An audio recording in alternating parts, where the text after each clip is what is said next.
is a reminder. Get off work. This is a reminder? Yeah, that's me. Alexa, stop. Hello, everyone. It's Friday night, and you got me, Elizabeth Ann West, and Alyssa. Hi, guys. Tonight is huge, huge, huge, huge. We are open sourcing the prompts of the narrative physics engine. Yeah, we are. Oh, I didn't know if I told you that or not, Alyssa. Yeah. I mean, like, vaguely. I'm like mostly aware of what we're doing here. Sort of. Yeah, no, like I didn't even know what we're doing here. We're doing big things, and yeah, so we're going to have fun with the notes. I have a song for you, and yes, I know that the title of this video is a threat, but stick around. We're going to be doing like a 2-hour session tonight, and then we'll have the after party, and I'll be back with you at 9 o'clock in the morning with my coffee. So this is going to be a really fun week, and we're going to make a couple people mad, but let's do it. So here is your song. Yeah. Nobody rejected your book. You never finished it. Insert coin. New game. Loading. Draft. Wow. I got a hero on page 1, soared out in the rain. A twist at chapter 7 that changes the whole game. A world with neon dragons and a heartbreak cure. And it lives where unfinished things live. Behind the Sunday food. Save file says maybe. Progress bar says nothing. Boss fight at the midpoint and I all tap to come back. Keep refreshing reviews like they're supposed to spawn. But there's no audience in the room. No publisher lab, no agent hit delete.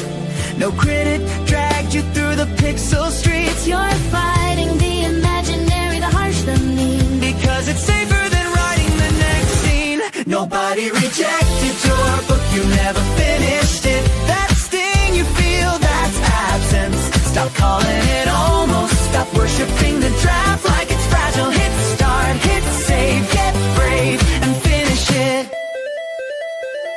I got 20 cute notebooks like collectible loot. A folder named Final, Final. The joke I keep telling myself, I'm patching the prologue like it's broken code. While the ending sits in a locked room and I keep walking past the door. I'm grinding the vibe, finding the feeling, waiting for inspiration. Like it's a rare drop, but stories don't fall from the sky. They appear when I do. Draft 1 is just a trophy. It's the first one I will earn. No one slammed the gate, there was no big scene. No game over screen, you just pause the stream. And let's be honest, You're not scared of writing. you're scared of being seen. Trying, nobody rejected your book, you never finished it. You can't take damage if you never even visit it. Stop calling it almost, stop hiding in the mist. Hit start, hit save, get brave, and finish it. Nobody reject your book, you never finished it. You can't be cheered for a story you never shared. So level up, show up, make it exist. Hit start, hit save, get brave, and finish it.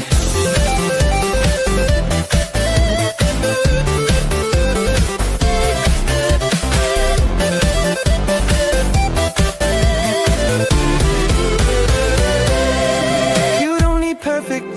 You need done.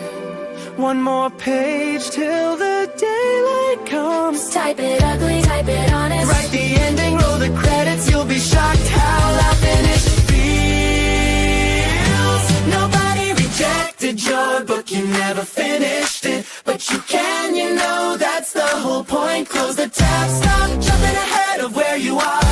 Hit start, hit save, get brave, and finish it. And nobody reject your book, you never finished it. You can't win the game if you quit in the first minute. So press that key like you mean it. No quits. Hit start, hit save, get brave, and finish it. This is the worst part. Chapter. The end. Right, Alyssa? Picture room unlocked. Next level. Revision.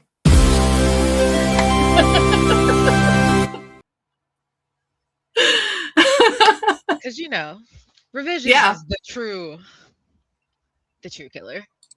Oh my gosh, yes. The revisions are the doldrums. Yeah, Susan's laughing at it. All right. Not to be confused with Matthew McConaughey, because that was not even close to an impression of him. Yes, definitely jazz hands. This is a jazz hands moment. Jen BB goes, the good thing about never finishing a book is you never have to edit it. Not wrong. Oh my goodness. Jen BB can't be with us here talking, but she is here in the comments, and we will be bringing, incorporating her as much as possible because tonight is a celebration. How long have we been working on this narrative physics engine stuff? A year? Maybe longer? Because we had other parts to it that came to this. Because it's been a time. Yeah.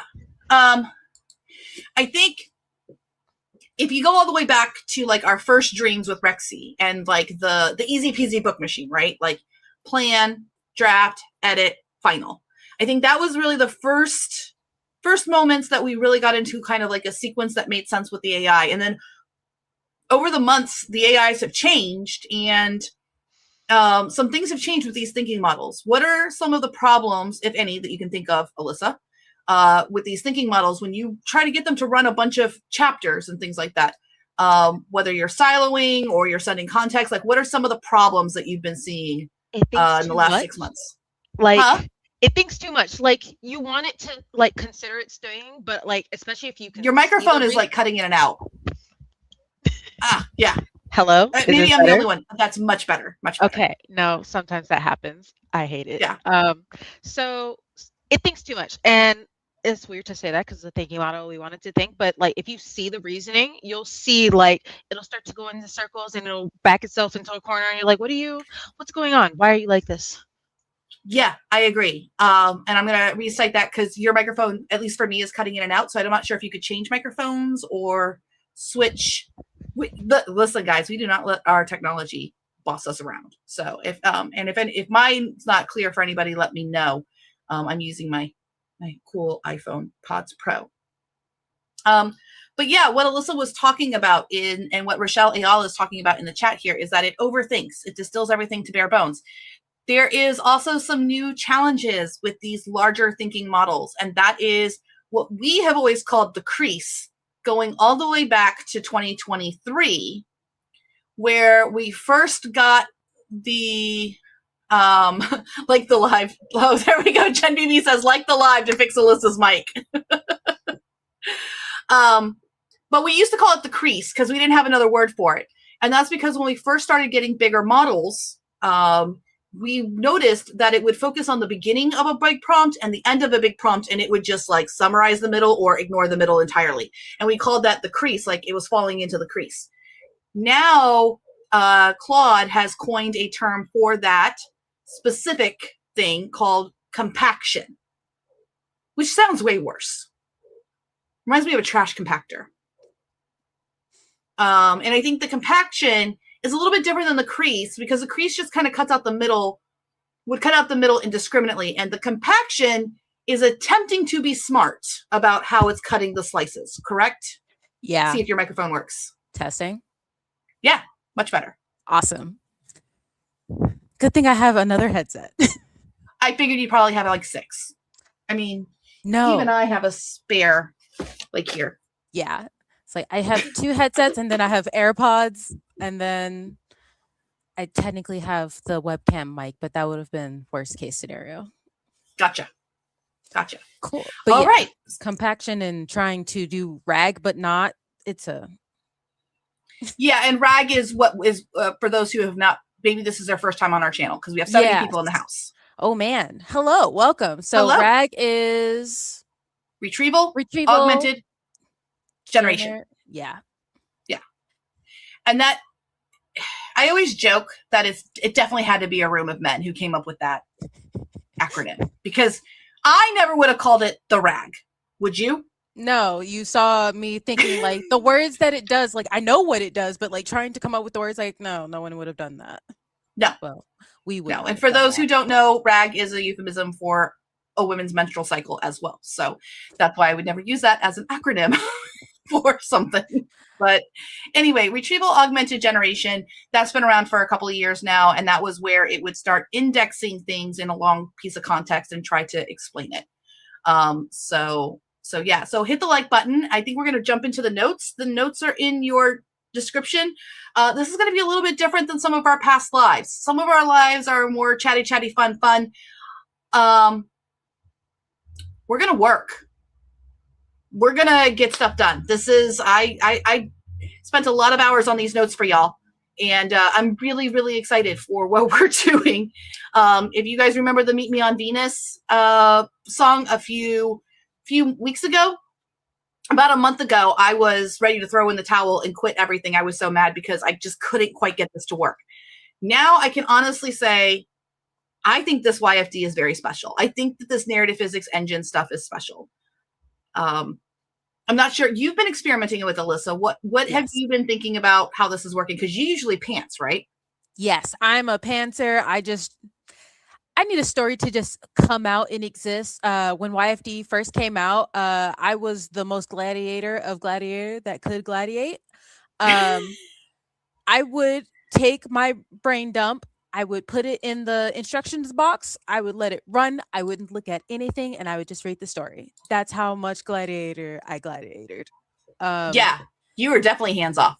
Yeah, like I gave it the thing, and I just read the final product. So before, as we notice with lots of long form content, about a third, 2/3 of the way through, story just fell apart. Versus now, it's way better. I can actually get through most of the story before I'm like, okay, I need to make changes. I have opinions. You have opinions. Yeah.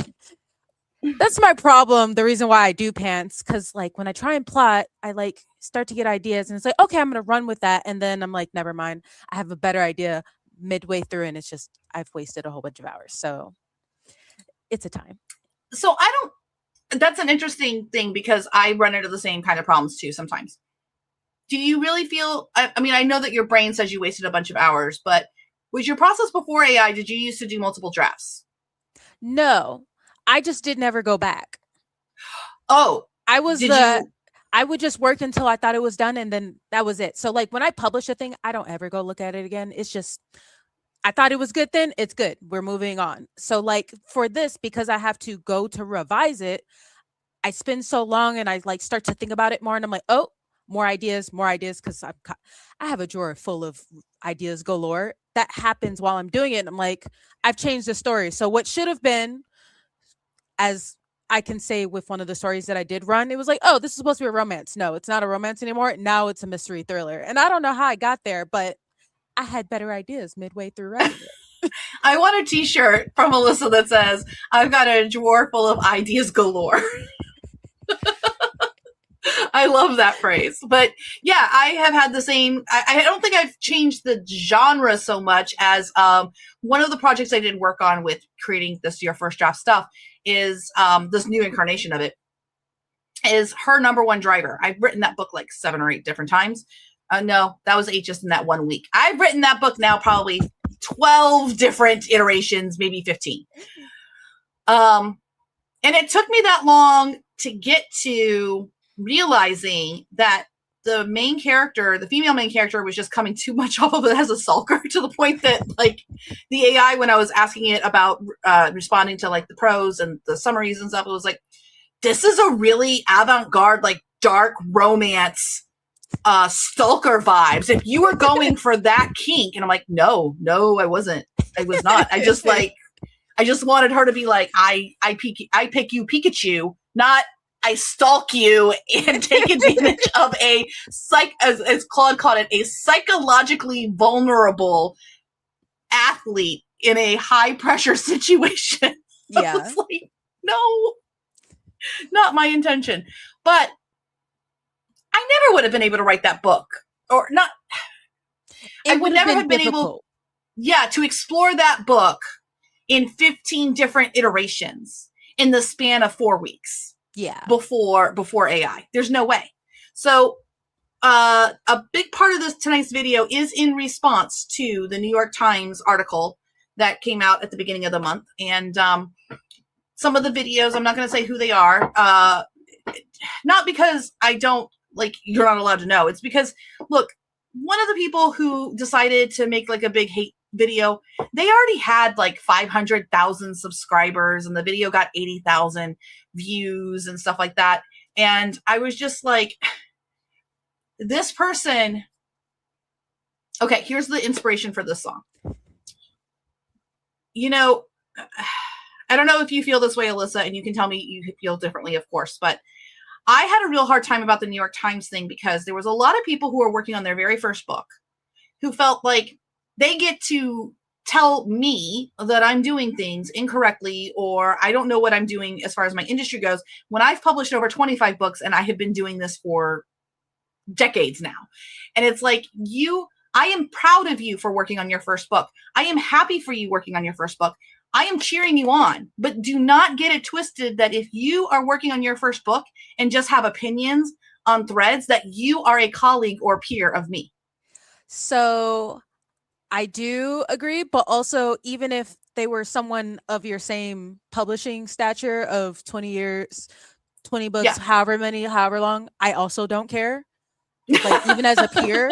And I mean that in the nicest way possible, but you're not living my life and you can't tell me what kind of person I am and what I'm doing. Like that's just not a power I give to outsiders. So like that's nice and all, but I don't care.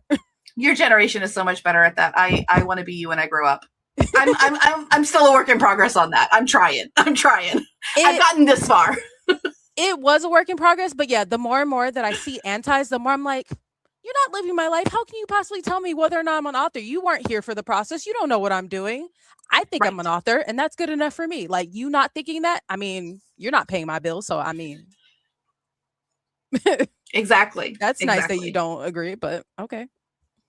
It's a Jay says the lack of self-awareness to complain about AI on YouTube, a company investing billions into it. So it's all good when it's for them, but others need to change, please. Do not get me started on people using things of which is completely opposite of what they're saying. Yeah. There was one person who was responding to one of my threads and was saying, talking about the well-embellished water issue, and we're not going to jump into that, but they were yelling about like the AI data centers and how we need to take a stand on this. And I just responded back, your message brought to me by a data center. Yeah. Like I understand the like climate and like environment issues. Yeah. I'm not saying that they're wrong, but man, it was there before AI. It'll be here after AI at the rate that we're going. And you talking to me about social media tells me you don't know enough about what you're talking about. Right. Or that even thinking I have the power to do anything about it. Like I can vote in favorable conditions for policies that may help and mitigate that. But at the end of the day, I'm still in danger as an individual that AI is a jeopardy to me in my job being an author. I use my royalties to leave my sucky ex-husband. I've used my royalties to pay for my daughter's things that she's needed and everything like that. So like at the end of the day, I look at fellow authors, whether they use AI or don't use AI, that they are somebody who's just an individual like me and doing the best they can with what they've got as a circumstance. Yeah. Yep. So let's get into the notes because they're pretty plenty. We have 82 people in the house. Please subscribe if you want more great content. We have a lot of great content on this channel. Deep AI content. This is not the beginner show.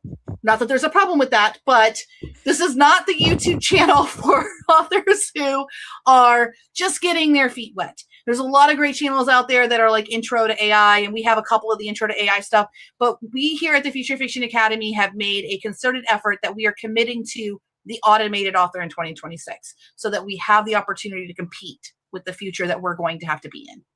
And I don't mean compete like what people are mad about that as a competition. I mean compete like being in the market, that thing.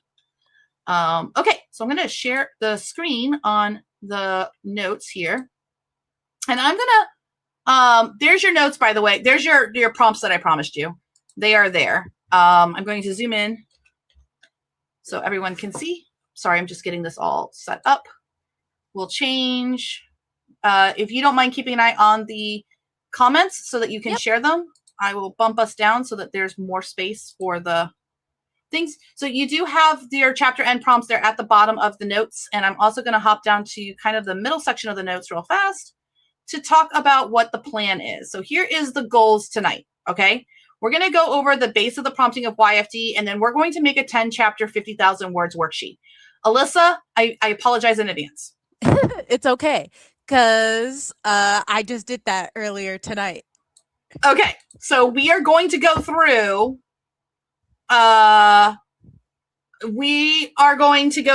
every single section of the worksheet. Jen cracks me up. This is not at all secret sauce. It totally kind of is. And you're probably wondering why, and I'll talk about that at the top here. And then I will run the chapters tonight. I'll probably start them on the live and give people the link that they can read them as it's generating, because that's a new feature that we now have in your first draft.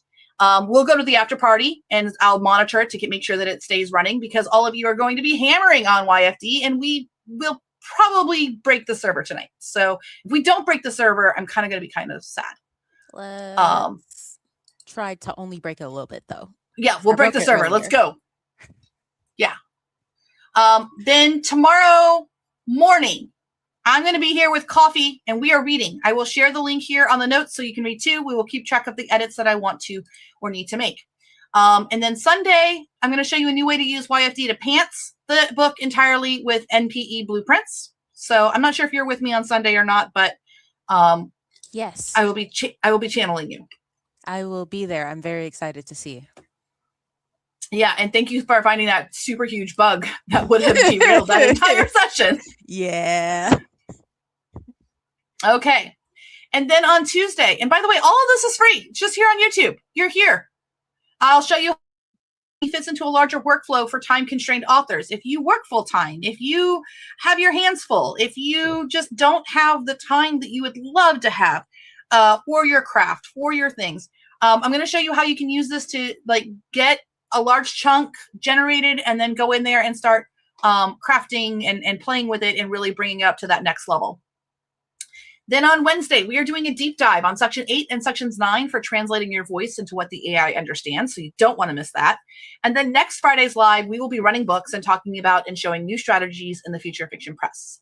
And then there's a couple of links here because here's the thing. I'm going to just go tonight. We are, Dora Bloom, this is for you. Yeah. Teacher, what is free time? I don't know. That thing that you bake in between other things. I don't know exactly how it works, but I hear it's great. It works. YouTube's to catch up on. Last Friday with Curios was Bangarang, and it was a huge watershed moment.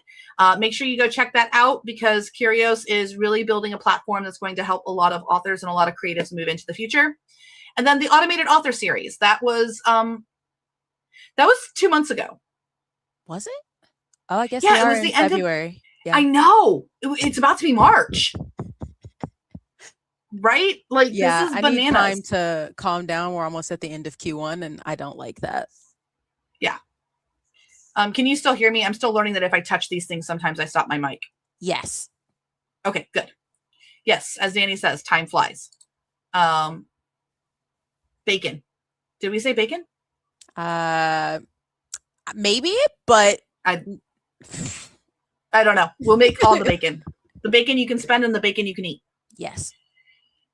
Firebeard Fantasy says, loved the Curious episode. It's so exciting. Yeah, they're great. I love Greg to pieces.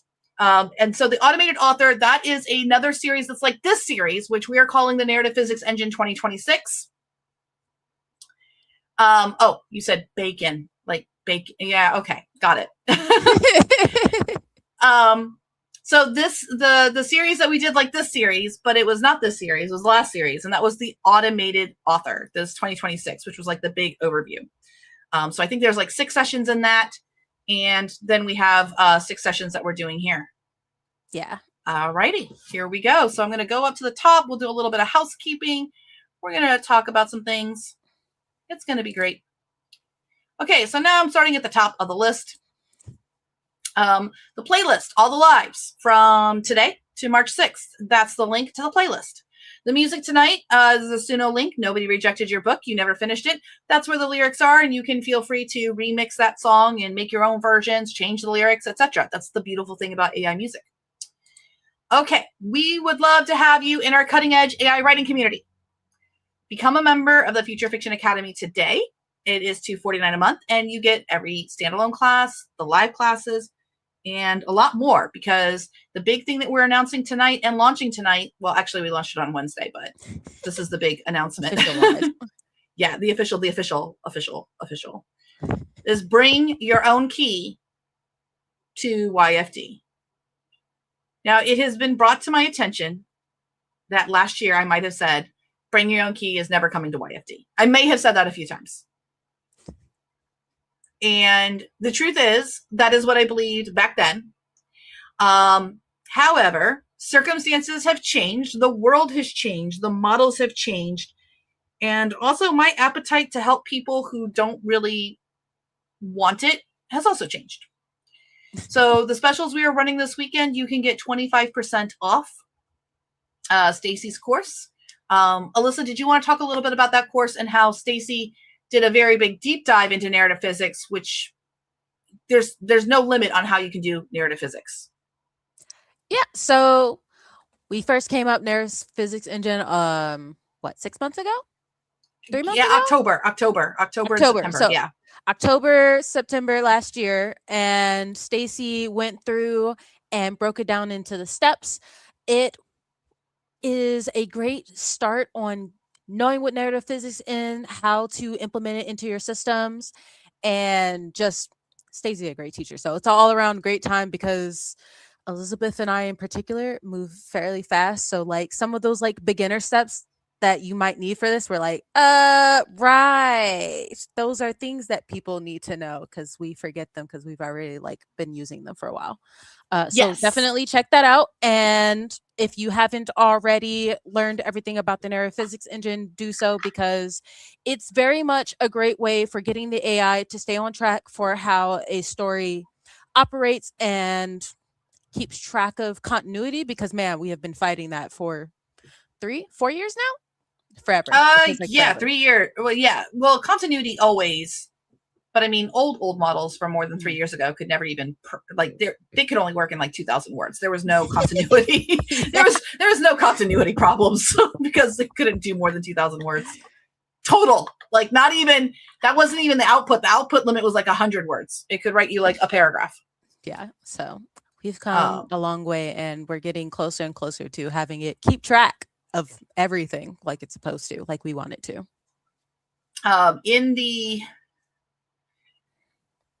It wasn't recorded. I do actually have to say thank you to one of the YouTubers that lost their minds. Baby has the new worksheet fixes. What worksheet fixes? Joe, why are you saying? Okay, I don't know. For a sec. I wonder if it's the worksheet fixes you needed. Yeah. Perfect. Okay. Because he had me test it, so I'm hoping that's what he's talking about, because otherwise I don't know either. Yeah, I think that's what it is. Fingers crossed. I'm not showing that feature tonight, so I'm not showing that feature till Sunday. Yeah. I do want to say thank you to some of he's messaging me live. He's like, it is. So he's watching us live. Awesome.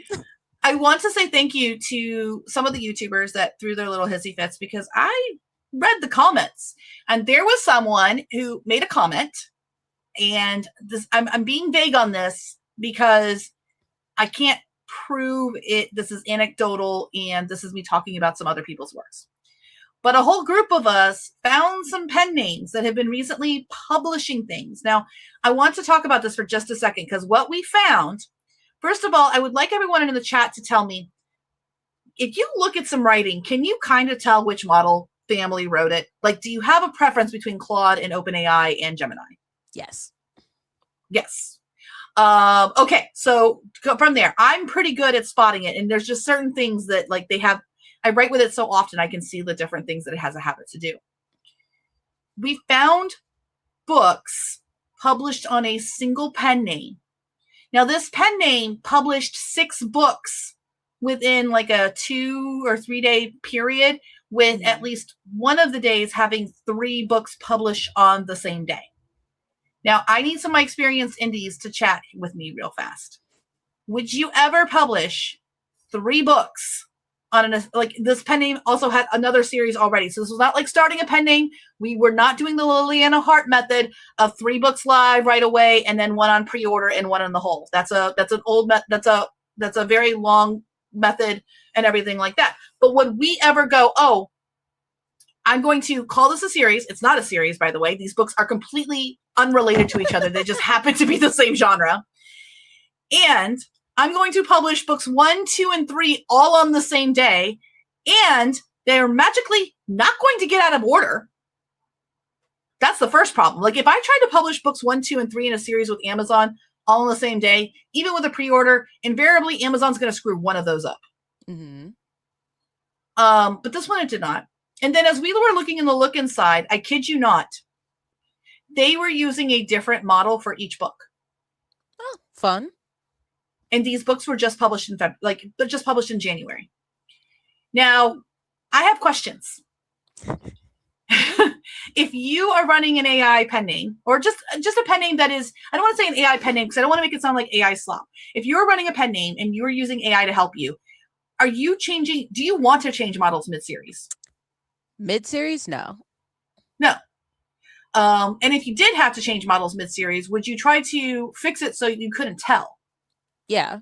That was my immediate thought was like, I hop between models if something is not doing well because of reasons. But I mean, I have a writing style guide. It needs to sound the exact same no matter what I'm doing. So even if you are switching models, it shouldn't be noticeable. You shouldn't know. You shouldn't be able to tell. Yeah. All of the cover, like it was possible it was a content mill. But the way it looked to me and my own, and that was the other thing. Plumstone said, Amazon set a limit to Katie books to 3 books a day, so they might have wanted to publish more. I mean, even if you did, normally you wouldn't do it that way, though, from like everyone posting the way that you publish in terms of like speed publishing, especially if it's supposedly in the same series, like that's not the thing that we do. No. The other thing too is that what I observed from this account and what it looked like and what there were other anecdotal accounts that we were able to see. And I say account, I'm talking about a specific pen name on Amazon. I was not able to see their KDP accounts, of course. It didn't make sense because we do have that limit of 3 books per day, 10 books per week. And indies have had that limit for 2 years. Rachel's hitting it. Rachel's hitting it. How is it even possible on the Zon? To me, it looked like somebody asked a junior engineer, go right in this really hot trend and figure out which AI models are selling the best. Like, go figure it out. And so what this person did was they made 6 books, all try to publish on the same day. They're all just like not even like the character names. There was a Marcus Chen left in, for crying out loud. There was other mistakes that it wasn't quite a content mill. Like, I know what a content mill looks like. First of all, content mills don't like to be caught or be noticeable because they get shut down. And they don't do usually 6 books all in one day. They do usually space it out and things of that nature. This was not even trying to hide because I think that they were not worried about any consequences. I don't think they were worried about hiding. No, they weren't worried about hiding. And the other thing too that was interesting is the formatting was wrong inside. Somebody who did this formatted the fiction books as nonfiction formatting. Oh, gross. So there was no indented paragraphs. Research. They didn't know what they were. Yeah. Yeah. So someone's asking me in the content, do you think they were from the Zon themselves testing this out? I think it's possible. I don't know for sure. I do know that. Go ahead. I would say, I would think if it was the Zon with their thing, they would at least know the formatting thing. This feels like someone who just doesn't know anything about the industry at all to realize that the different fiction versus nonfiction and all this stuff like that have different formatting anything. I actually do think it was a non-sanctioned, and what I mean non-sanctioned is I think it was the technical department doing this testing and they got access to something because the books and the book covers all look like they were made with Kindle Create. So the formatting and the typography and stuff like that all look like it was made with Kindle Create, which if you were an engineer being tasked with Susan says it was ugly. It felt like a very weird A/B test, and I don't know what this is not if it was a worker. I assume that's my comment on it being the Zon, someone just checking to see and knowing. But yeah, I guess if it's some random worker who just doesn't know to even go do some research at all, they're just like, yeah, I'll just do a thing and test it out. Yeah, Jay said, made with Kindle Create, so we know that they're a masochist. We also know that the reviews of this book remind me of problems we were having with YFD and sequencing last year. We have since solved this as much as we possibly can, about 95%. One of the reviews said, consistency is important. One moment this character lives next door, the next minute this character it doesn't live next door, lives in another city. The next minute this character was a junior, and now this character is graduating with this other main character. And it was really interesting that it was fine for the first couple of chapters, like the look inside. It was the middle of the book where it lost continuity. And that tells me that they were using large contexts, and they're not like us, and they don't know about the crease. We all know it would lose it at like 7 or 8 chapters. So Susan Gable said, yeah, no editing either. Yeah, and at one point they were a roommate. Yeah, so they lived with them, they lived next door, and they lived one town over, all at the same time. Do you love that teleporting thing that AI lets happen? Yep, they tried the set it and forget it method. Okay, so the reason I'm bringing this up is because it distressed me to see it. I was not okay after seeing it. It's possible it's just an indie who did this, but most indies I know, you're trying to make money. Like, you're trying to run a business. You're trying to support yourself. And so to do that, you need to have readers that are going to read through. You're going to need to have readers who want to keep coming back to you for more and more books. It really doesn't work financially to just throw spaghetti at the wall. You may end up with 700 books in your Kindle account, but it's not going to be like $700,000. So yeah, I do think Amazon is going to be experimenting. If that's not their experiment, I don't know, just the way the vibe of it. Yeah, someone's testing it. And it doesn't make sense to me that a professional content mill is not going to take the time to test different models. They're just not. They're going to go with the cheapest model. And so this is someone who needed to test what works the best. So yeah, let's get into the notes. I'm sorry I've hijacked this, but you're all good. It had to happen. It had to happen. Okay. Final weekend to get the intensives for $1,000. We're closing that off March 1st. I'm teaching in April, and my intensive, especially, I will be able to give you feedback on your stories for marketability. So if you want to do JAP, derivative fiction, there's already some information in the Discord on that. If you are in the intensive, if you're in my intensive or in the bundle, and Harper's is starting very, very soon. Harper's is starting in March. Okay. It's time for the narrative physics. Here we go. We are in transition, and I'll put this at the bottom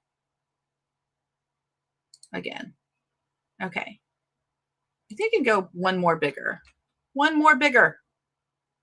Is that too big? No, I think that's fairly clear for anyone. Yeah, good. So after the New York Times article and the ignorant backlash, the people who believe AI can't write, or that the data center problem is unique or to only AI or not their internet use, or worse, you can only use AI if you use it like them, but never for writing, we're making changes. And I try to channel a little bit of Thumper here, because if you can't say something nice or say nothing at all, then you do not get nice things. I love it. And I found a cute little GIF. Yeah, making me happy. We are sunsetting the token system. We are replacing it with the Bring Your Own Key standard exclusively to members of the Future Fiction Academy. So here is the timeline that you need to know. Because I talked about YFD, especially in the automated author, etc., we are going to allow non-FFA members, aka the general public, to purchase tokens until June 1st, 2026. So you have 90 days basically to figure it out. And I wanted to do this to make sure that we weren't messing anyone else's publishing plans up for this year. So if you we're like, yeah, I'm going to use YFT and I'm going to make my 12 books or my 19 books. I don't want to mess that up for you. But, and then also just as another good faith, we gave you the prompts at the bottom. So like, you don't need us. We just make it a lot easier and faster. All paid tokens, whether you bought them last year, whether you buy them now, every single paid token needs to be used in its entirety by July 1st, 2027. That's 2027, not this year. So I do not want, like, clean out your ears. Your paid tokens are good until what year, Alyssa? 2027. 2027. So if you email Dean and you're like, oh no, Elizabeth said, no, your tokens do not expire until 2027. The paid tokens, the tokens that you bought on Stripe, they do not expire for a year. 2027, people. 2027. You can buy them this year until June 1st. They have to be used by next June.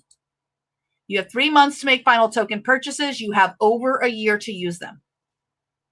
And if you want to read the next line, Alyssa. But Elizabeth, I have free tokens from being in the FFA. Those already had a 90-day expiration on them. Use them. But Go ahead. Elizabeth, why can't we just keep buying tokens? Because software as service is dead. Long live software you make. Okay. So there's a link where this came from. This is an open town hall with Sam Altman from a month ago. It literally links right to where he talks about it, and you only have to watch it for 15 seconds. But the whole thing is also interesting. But I do firmly believe that the future is vibe coding plus humans plus purpose-built tooling for personal workflows.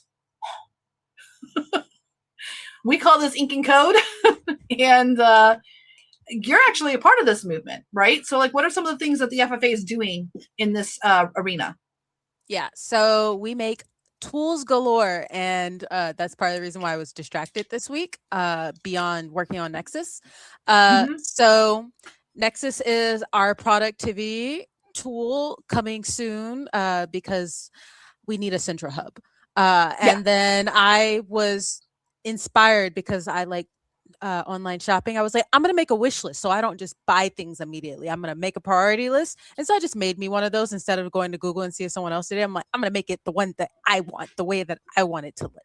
And then we've had people who make their own websites, people who've made their own book machines, because even though you like Raptor Write, it does this one thing that you think is silly, and you're going to just make your own version that has it in this other place doing this other thing. And then there are other just open source tools like Obsidian. And it's like, okay, I love Obsidian, but it doesn't have this extension that I need. It has a whole plethora, but I need this one doing this one thing. And so we learn how to make that too. So everything that you could think of as a tool that you want and need, you make it yourself.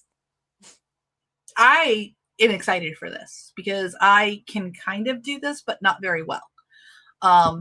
I'm very limited in what I'm able to do. I am able to design things that need to be done, but I typically have to work with Joe or Alyssa or someone else to make my vision a reality.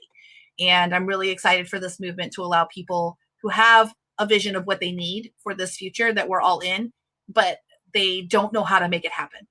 And I've been really impressed. Like Tiffany Conan's been making software for herself. People have been using anti-gravity to make software for themselves. So it's really impressive. It's amazing. And I think I'm really excited for authors to be leading the way on this in terms of what is needed in the creative world for working with AI, whether that is market research, making book covers and stuff. And again, we're open sourcing this. So what does that mean? So oh, sorry. Oh yeah, no, you go ahead. I'm tired. So that means that like there is repositories where anybody can see the code, download it, and use it for themselves. We're making that a thing. So the Nexus tool that I was talking about, you'll be able to download it yourself, host it, and do whatever you want to, make the changes that you want. So instead of you guessing and just trying to figure it out, you actually have the source code. So it's a little bit easier, a little bit less initial work that's required. It's similar to WordPress, where they have a bunch of things initially, and then you can take that and just build upon it. So we'll be doing something similar. Yes, and we will have standards. We will have standards for security. So this is not going to be like a Claude situation. So there will be people in the Future Fiction Academy who are stepping up as leaders in this group, whether they're building tools or they're reviewing code to make sure that things are safe. Everything's going to have a standardized way of installation for authors to be able to host it on their own hosting. And all that means is like you have your own server. I know that's scary, but it's like your own computer. It's your own your own interweb space. You know, it's your own walk-in closet. Okay, it's your personal walk-in closet on the internet. But coding makes me itch. You don't have to code. These tools are going to be designed that you can follow some quick, simple instructions, simpler than the instructions I'm going to teach you tonight.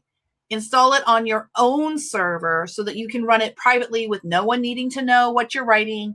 No one else has access to your books. It's your walk-in closet. And then as you grow in your skills, if you decide you want to start modifying, like Alyssa said, I don't like that I have to click this stupid button to make this stupid thing, and I want it to do it like this. This can be as simple as changing the UI, which is the user interface. Many authors are left-handed, but everything is either on the right side or the left side, and you can't change which side, and that might not be the most convenient for you. So there's lots of different opportunities here. Okay, so that's where that's going. I'll go back. And also, I have books to write, people. Seriously, I've got to work on the press. I am done building software for the masses. This YFD is probably going to be the last software. I hope it's the last software I make trying to sell it to the public. We never got into this for that. Like, we always started off with our software being private to the FFA. And it's because we're not professional software developers. Like, I'm a professional author. This is just something I moonlight in. And it's not my intention. Like, I have lost writing time to having to make sure something's ready for launch or something like that. And I want to get out of that business. I want to get out of doing that. I want to support open source tools. I want to support tools that are community-led tools and help design those, kind of like how Raptor Write's always been free. I don't really want to try to make a software company. No, thank you. And if you're saying, if you're going, I don't want to join the FFA to use YFD, I'm going to tell you right now, that's fine. There's a million other tools and workflows. Go. There are other options. Yeah, there's other options. So what we're doing tonight, I have built what I wanted, the Nuclear Changes to Publishing Machine.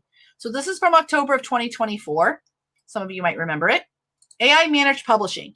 My dream was that I could wake up in the morning, the book would be written, and I could read it with coffee. Those of you who have been working with YFD, the new one, with the narrative physics engine, with the NPE, do you feel that we have achieved this? That you can just be drinking coffee and reading the chapters and changing them? Yes. Yeah, I think so too. I cried over it. I was really emotional on Wednesday about it. So my dream was always to put together a comprehensive order of the book I wanted to be a publisher of, get the AI to draft me a draft that's equivalent to a slush pile diamond in the rough, and drink my cup of coffee and read it and make changes and then send it to proofing. That's my dream. That may not be your dream. Again, there are other tools and workflows out there. This is what we wanted. This is what I wanted. And I just took everybody with me. So here's one I already did, Alyssa. This is actually one of the first ones, Oakham Mount from earlier last week. So I'm sharing with people, this is exactly what I put in my global enhancement instructions with the Claude narrative physics worksheet. So I actually had a previous worksheet and I put that in here and I just said what I wanted changed. Okay. And then there was a 20 chapter structure and it did all of that. And then come all the way down to the bottom here. Oops.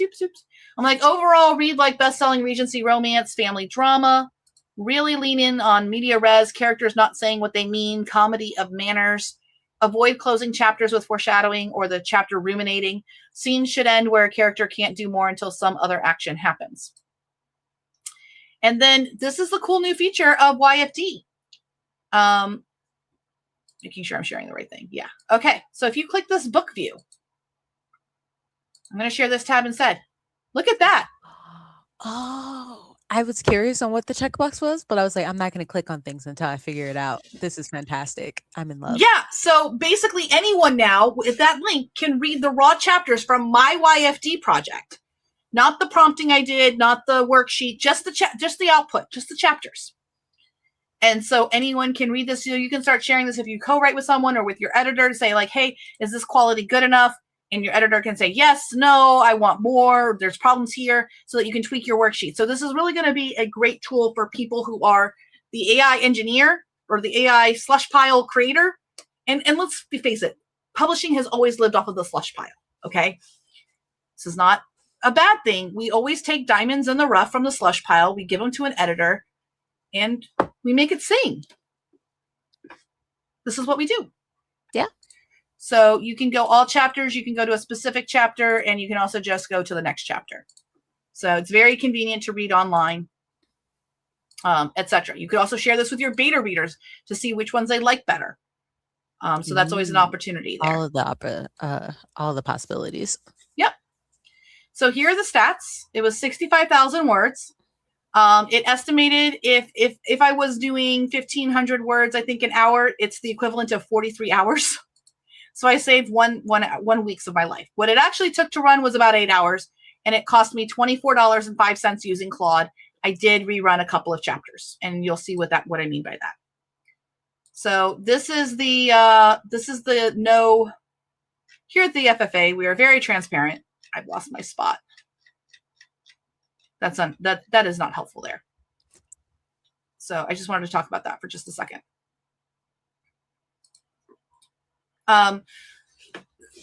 So this is the cool thing, because we're being completely transparent about like what is an output that's completely untouched. We're being transparent about the prompting. And I think that this is important because there's a lot of tools hitting the market right now that are like, oh, we'll write your bestseller for you, but you don't know what you're buying. We had a question on if the Claude was Opus or Sonnet. It was Sonnet, right? Actually, that particular one was Opus. Oh. It was actually a hybrid. It was Opus did the planning, Opus did the final, but Sonnet did all the steps in the middle. So, yep. All right. So the other big change that we have is that, so you see the example there. The other big change we have is that one token is now 10 chapters. And this is going to be a little bit complex, but hang with me. Models in 2026 can write a single response that's a coherent piece of writing up to about 10,000 tokens. I have yet to have the model write me 15,000 words that's coherent. Have you in one output? No. No. In YFD, we call one final output a chapter, but there can be as many scenes as you want within reason. I wouldn't do more than 4 to 5 scenes. I don't know if you've experimented with this or not, but how many scenes do you usually put in a chapter with YFD? The problem is what people consider scenes. I do 1 scene per chapter. Yes. But like some people are like, scenes are events, in which case I'll do up to like 3 scenes per chapter. It depends on what you consider a scene. Yeah. So the default worksheet now, this is a change, is designed to take the number of chapters you select, the word count you give it, or what it decides is genre appropriate if you don't, and make that work. So guess what with the new YFD? If you tell it epic fantasy in 10 chapters, it's going to try to write you 70,000 to 100,000 words with just 10 chunks. We just happen to call them chapters. If you're using a token, you can rerun a chapter up to 3 times. If you are using Bring Your Own Key, only available to FFA members, then you have an unlimited matter of chapter runs. It's your money, not mine. So tokens are now, 1 token is up to 10 chapters, 2 tokens is up to 20 chapters, 3 tokens is up to 30 chapters, 4 tokens is up to 40 chapters. Remember, all token sales end June 1st. All paid tokens expire next year in the middle of 2027. We got a request for a TLDR. She's got it. Cool. Really, if you just joined Steph 2.0, just read the description in the YouTube channel. that actually has all the shortcut stuff. Bring your own key. Kimmy is the cheapest model, and then Claude is one of the most expensive. We are not using Opus. Eventually, you will be able to modify prompting and the models, but we need more time to set that up, hence why this is a transition. If you use keys where you have free tokens, such as the OpenAI program that gives 250,000 to 1 million free tokens per day in OpenRouter. So there's instructions on our documentation for your first draft that tells you how to bring your own key into OpenRouter. So basically, you're using an OpenRouter key, but your keys on your other things port through it. Is that a good way to describe it? Yep. Yeah. So we literally have members of the FFA right now with the bring your own key method able to run books completely for free because they're just using their 1 million free tokens every day that OpenAI gives them. So they just run a couple, like a chapter or two, and then they wait till the next day so that you could just run completely free books if you had the free tokens. So in general, with using your own key, expect to pay between $5 to $15 per 10 chapters you run, depending on the model you select and how many times you run each chapter. Would you agree with that kind of like pricing area? Yeah, I have not run anything small, so I don't know about the $5, but yeah, definitely 15. I did. A 10 chapter Kimmy only cost me $4.60. Nice. Yeah. Still wrote me 70,000 words. So Yeah. and we already went over the schedule. So now it is time to just talk briefly about the prompts, and then we're going to get to work. So the prompts. The worksheet is crafting you a custom template for you based on the genre and information you give it in the global enhancement instructions. That's in the worksheet. That's that top box when you hit the cascade button or magic wand. We're going to be updating the UI. This is a great question. Which OpenAI option gives you 1 million tokens per day? This is an older program. If you go into the OpenAI platform, okay, you gotta go into the API. So it's using your own OpenAI API key. You click on your face in the top right, or your account in the top right, your account. And then you have to, on the left-hand side, go to data sharing. Actually, it's probably just easier if I show you. So hold on. Because it does get a little bit confusing once you're in there, even though, like, if you click around long enough, you will find what she's talking about. Yeah. So you guys are going to see my old phone number for a second here. So sorry for whoever's got this phone number now. Apologies in advance. So this is the way that you get the free one. So I'm going to share this tab instead. I am on platform.openai.com/chat. That's the important part. platform.openai.com/chat. This does not work if you are just in ChatGPT. It only works if you are on, let me put it on the banner for you guys.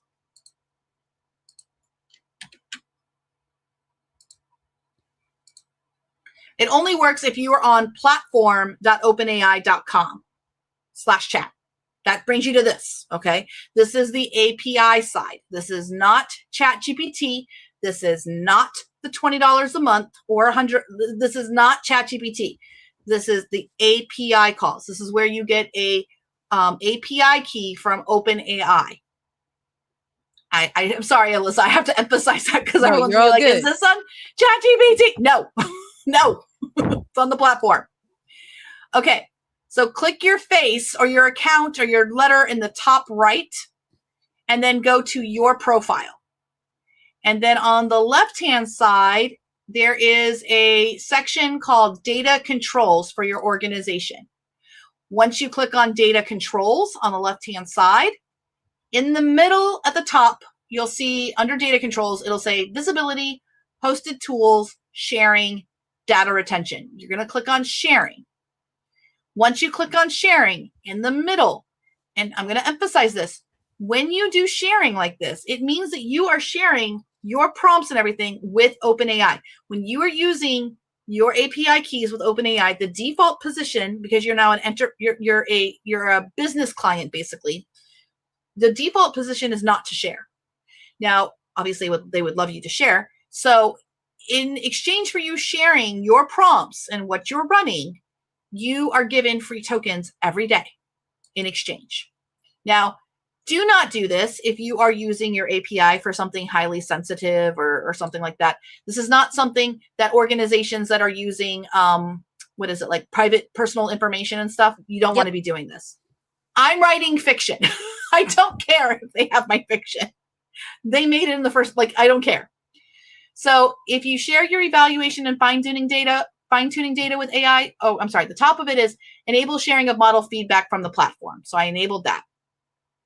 Share evaluation and fine-tuning data with OpenAI if I enabled it for all projects. And you can also enable it for selected projects. So you can just do this for only some.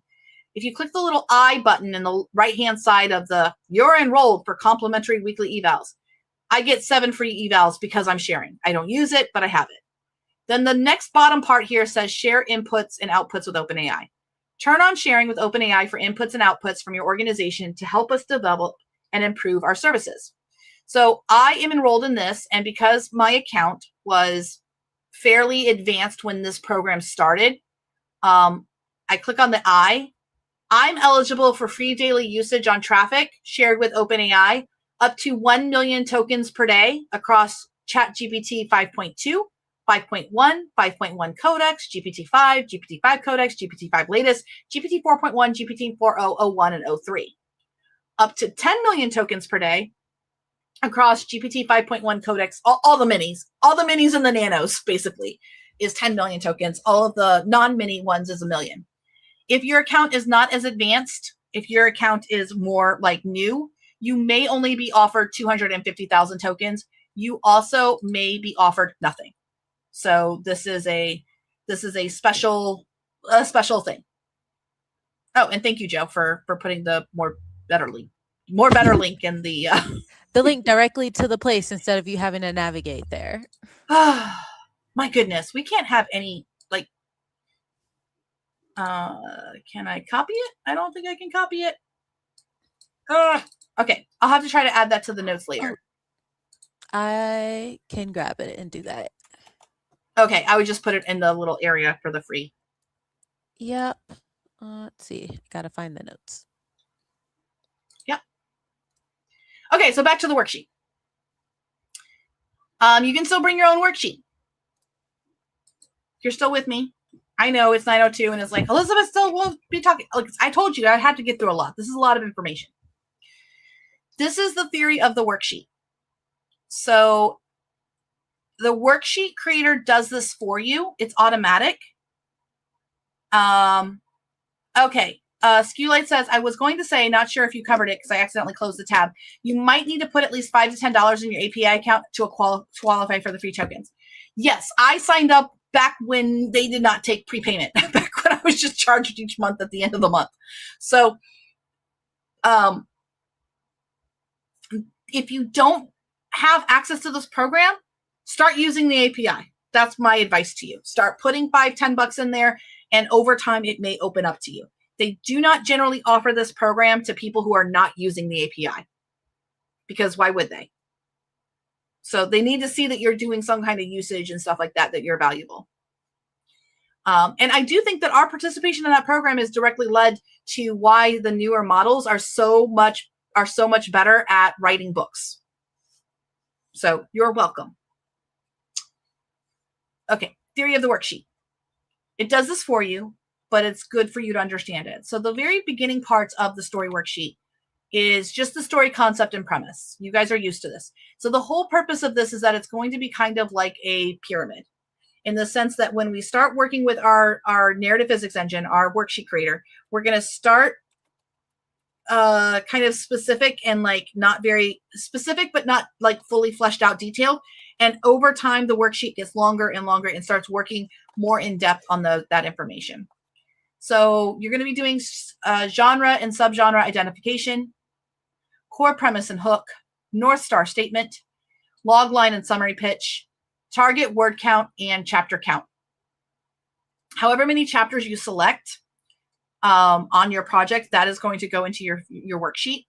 Your word count is not predetermined. You can tell it what you want for the word count. If you don't, it's going to make its best guess based off of what your genre is. And then the themes. And this is the compass. Everything else flows from here. Then you're going to have your main characters and operating systems. And again, it's going to do all of this for each protagonist. Wound, mask, want, need, fear, decision heuristics, stress responses, contradiction pattern. If you're like, Elizabeth, where in the HE double hockey sticks is all this information coming? Go look on our YouTube channel. Best AI plots ever. We've been talking about this stuff, me and Stacy, since late last year. Tension arcs and all of that. So we've covered the narrative physics engine in depth. And then also there is a 25% discount off of the Exploring the Narrative Physics Engine class up at the top of your notes. So it has all of that information. And that's really where narrative physics starts to earn its keep. Without these, the AI writes flat characters. Then we're going to go into supporting cast.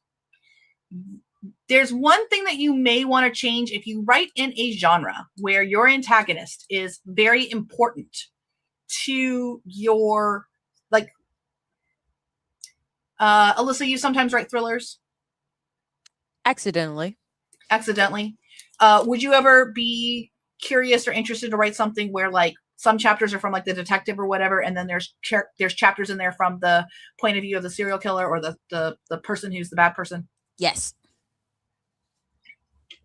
So that would be a case where the antagonist is not really just like a supporting cast member, but maybe more integral to the plot. So you might want to upgrade them up into the main character section as a full protagonist.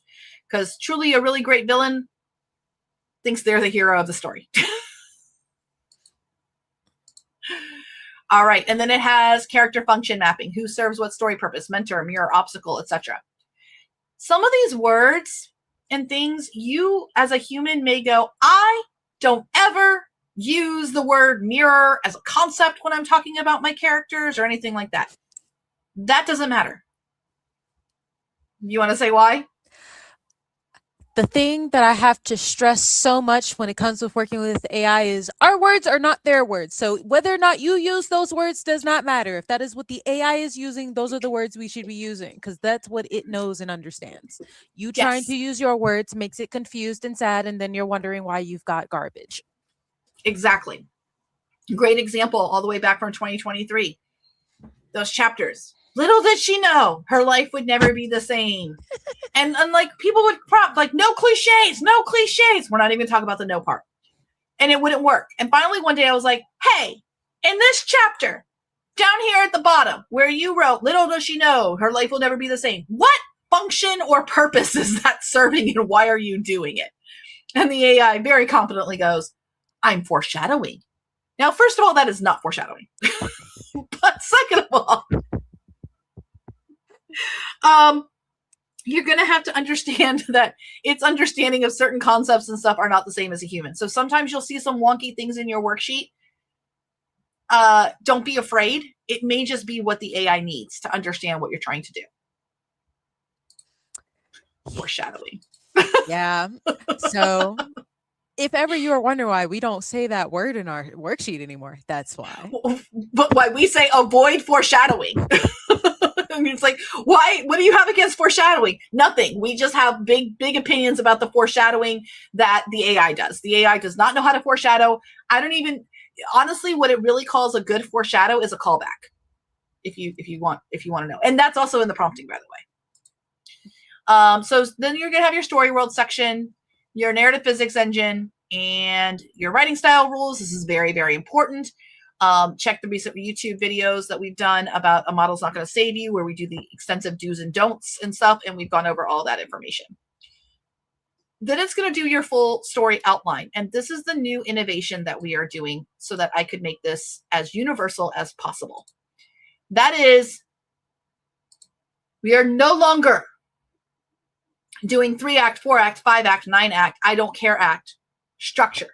We are doing setup, rising action, complications, climax, resolution. Now, why are we doing Freytag? I think is it Freytag? Is that the Freytag pyramid? Something like that? I think. I'll have to look it up. My brain is fried.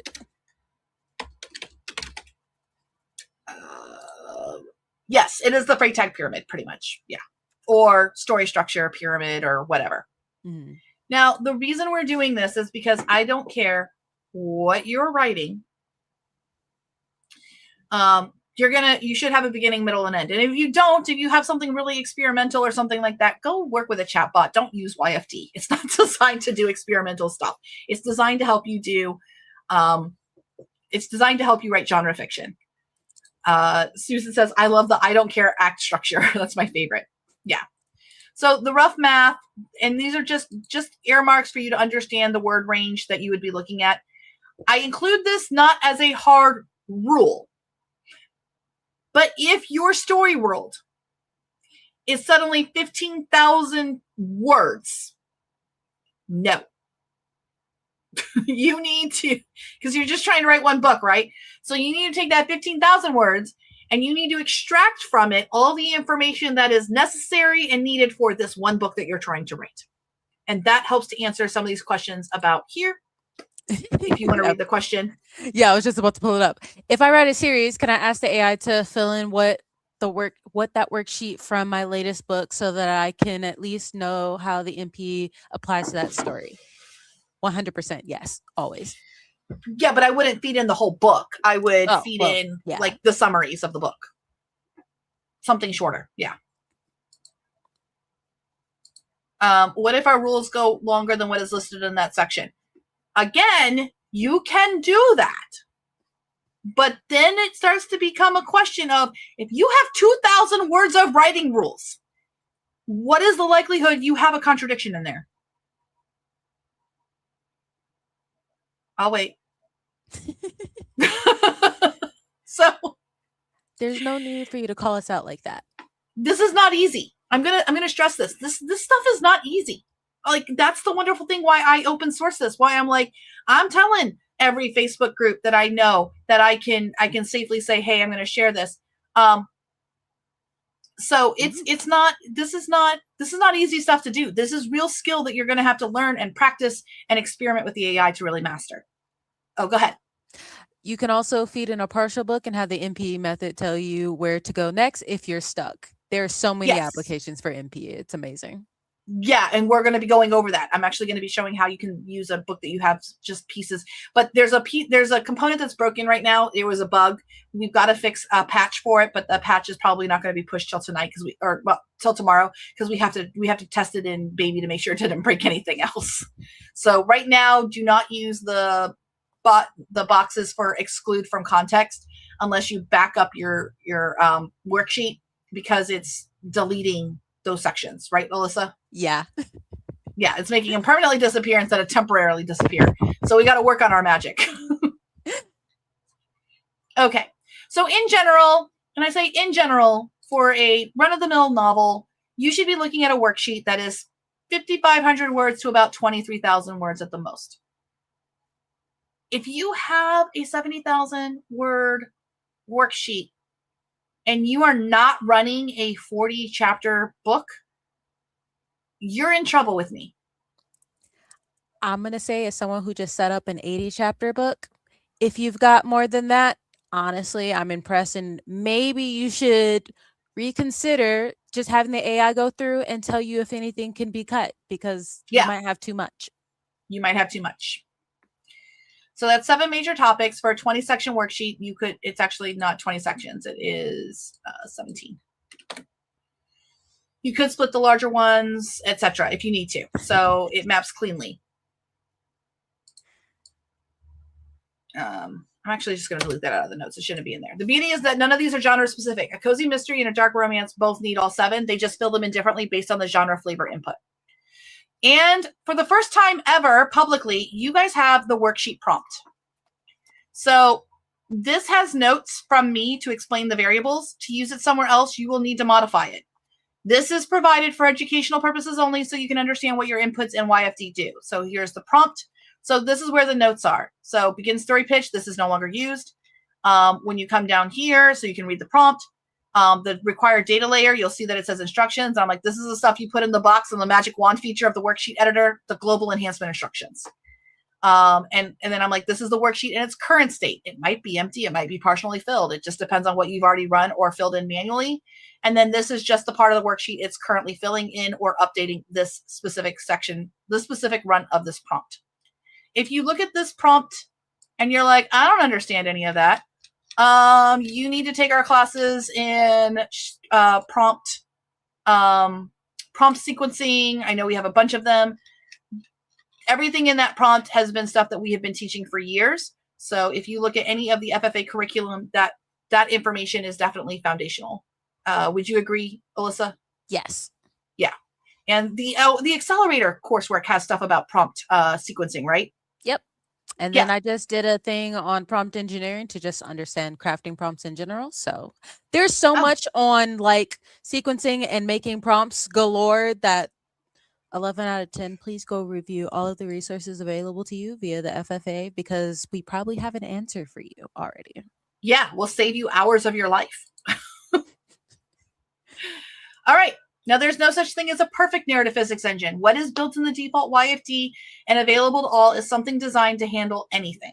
It can specialize, but it's not hard coded to specialize in any one genre. Now, here's why I'm sharing this. Do you think my personal narrative physics engines is the default? No, I don't need a default. I make these things, so I specialize in what I do. So I start my narrative physics engine from scratch, exactly like for my genre. If you want to learn how to do that, you want to check out the exploring the narrative physics engine class with Stacy, so you can see how Stacy did that, and build from there, so that you can build out your own systems. I just open source the systems that are universal for just like anything. And when I say I open sourced it, I mean I did make an executive decision, but it's everyone in the FFA who has contributed to these and helped with the testing and the exploration and this doesn't work and that doesn't work. It's a pretty robust system. It is probably the most robust default generic prompting system, I think, available right now. That might be tooting my own horn, but I don't know.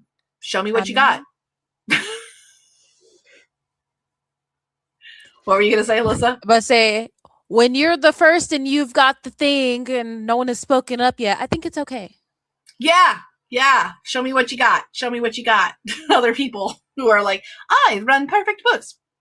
Let me see your books. Let me see what you got. Mm-hmm. We are transparent. So what happens when you run a chapter? First, the AI gets information. It's going to get your worksheet. It's going to get your summaries. It's going to get your last 3 chapters, and it's going to make a plan to write that chapter. Then it drafts the best chapter it can. Now, these are using thinking models. That's the big, if you're like, Elizabeth, this prompting looks the same as Easy Peasy Book Machine. It is very similar, but the difference is that the models have punched so much higher than their weight class now. We have things where it's like, it's drafting the best chapter, but when it's doing that, it's doing multiple versions of it on the back end, right, Alyssa? Yes. That you don't get access to. Before we go any further, because talking about things you don't get access to, can I give this to chat or Claude to help me fill this out for my story? Sure. Yes. Yeah. But also, similarly, unlike API, where you can turn on the reasoning and see at least a majority of the things, you might not be able to see all of its circular thinking of it putting itself in a hole. So yeah, beware on that part of it. Now, the old YFD blueprints, they only did those 2 steps. They got the information, they made a plan, and then it drafted the chapter. That's all it did. The new narrative physics engine is an improvement, not just in the worksheet, but also in the next steps. And Mel did a fantastic job last year and stuff, updating those older worksheets for some of the narrative physics engine stuff. This is just the first time we have finally gotten it to where all of the systems are harmonious with each other. And this is why we only have 4 blueprints now. So that's going to be scary. So it drafts the best chapter it can. Next, it's going to conduct 3 editing passes, and it's going to create reports for each one. It's going to look at repetition in the last 5 chapters. It's going to then go look at, did it follow the rules in the worksheet the author requires, specifically calling out section 8 and section 9. So you can do your own worksheet, but I highly recommend that you make section 8 and section 9 of your own worksheets the writing guidelines, and section 9 being your genre lens or your genre information. I had to standardize it. I had to I experimented with it like willy-nilly being whatever. It does say in the prompt, extract all that information from the worksheet, but I found that there was much better results when I specifically called out a specific part of the worksheet. So unfortunately, this is one area where if you really want to get the most out of this, put your writing stuff, your writing rules, and your genre expectations in section 8 and section 9. And then general craft improvements. And then finally, it takes those 3 editing reports and it makes a final draft. And then a summary is made of the final chapter. You can edit the chapter inside YFD by clicking save will update that summary. So that's everything. And then you have the process starts again when you click next chapter. And then you have all the prompts. And here are all of your prompts. So it shows section sequence 1 all the way through, going all the way down to the summary steps of what's in here. So your summary will follow the chapter above. So there you go, people. That is, that's everything. We just, wow. Oh, I just released the breath I didn't realize I was holding. We made it. Like for real. I just had a moment of like, oof, that's out there now. It was always out there. Yeah. Honestly, you could see the logs. So, we have about 40 minutes left. My mouth is a little bit parched, but I think we're going to go run a 10 chapter and I'm going to start driving on YFD unless you want to drive. But I figured since you can't be here for all the things, I guess I'll drive. What genre should we do for 10 chapters? I could do landslides and limoncello. Yeah, let's do it. Okay. Ugh. Like and subscribe. There's 81 people. Yes. It is popping in here tonight. Let's see. How many likes do we have? Has everyone hit the like? No, we're at Hit the like 44. button. Half of you guys have not done the needful. Have not done the needful. Yeah. That's a thing Love it. from work. It's great.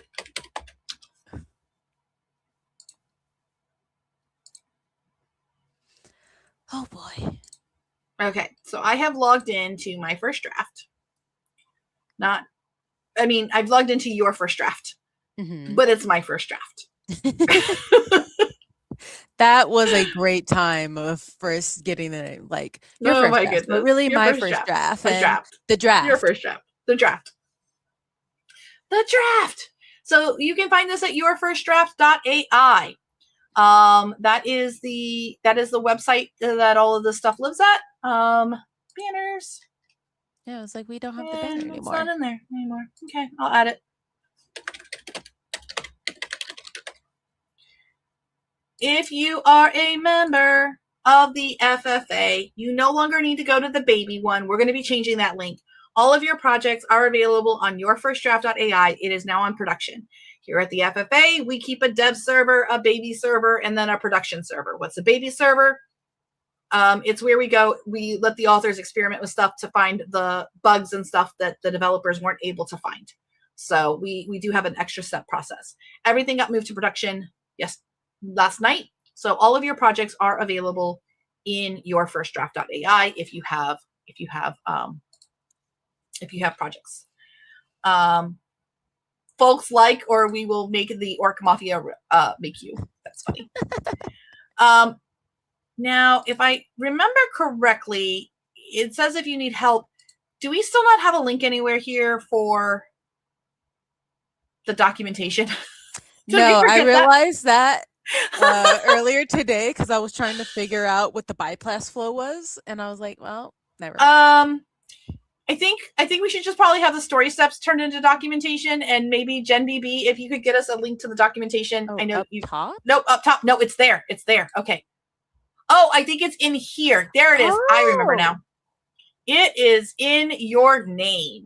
So in the top right where your name is, you can click on the user guide. And I'm going to share this tab instead.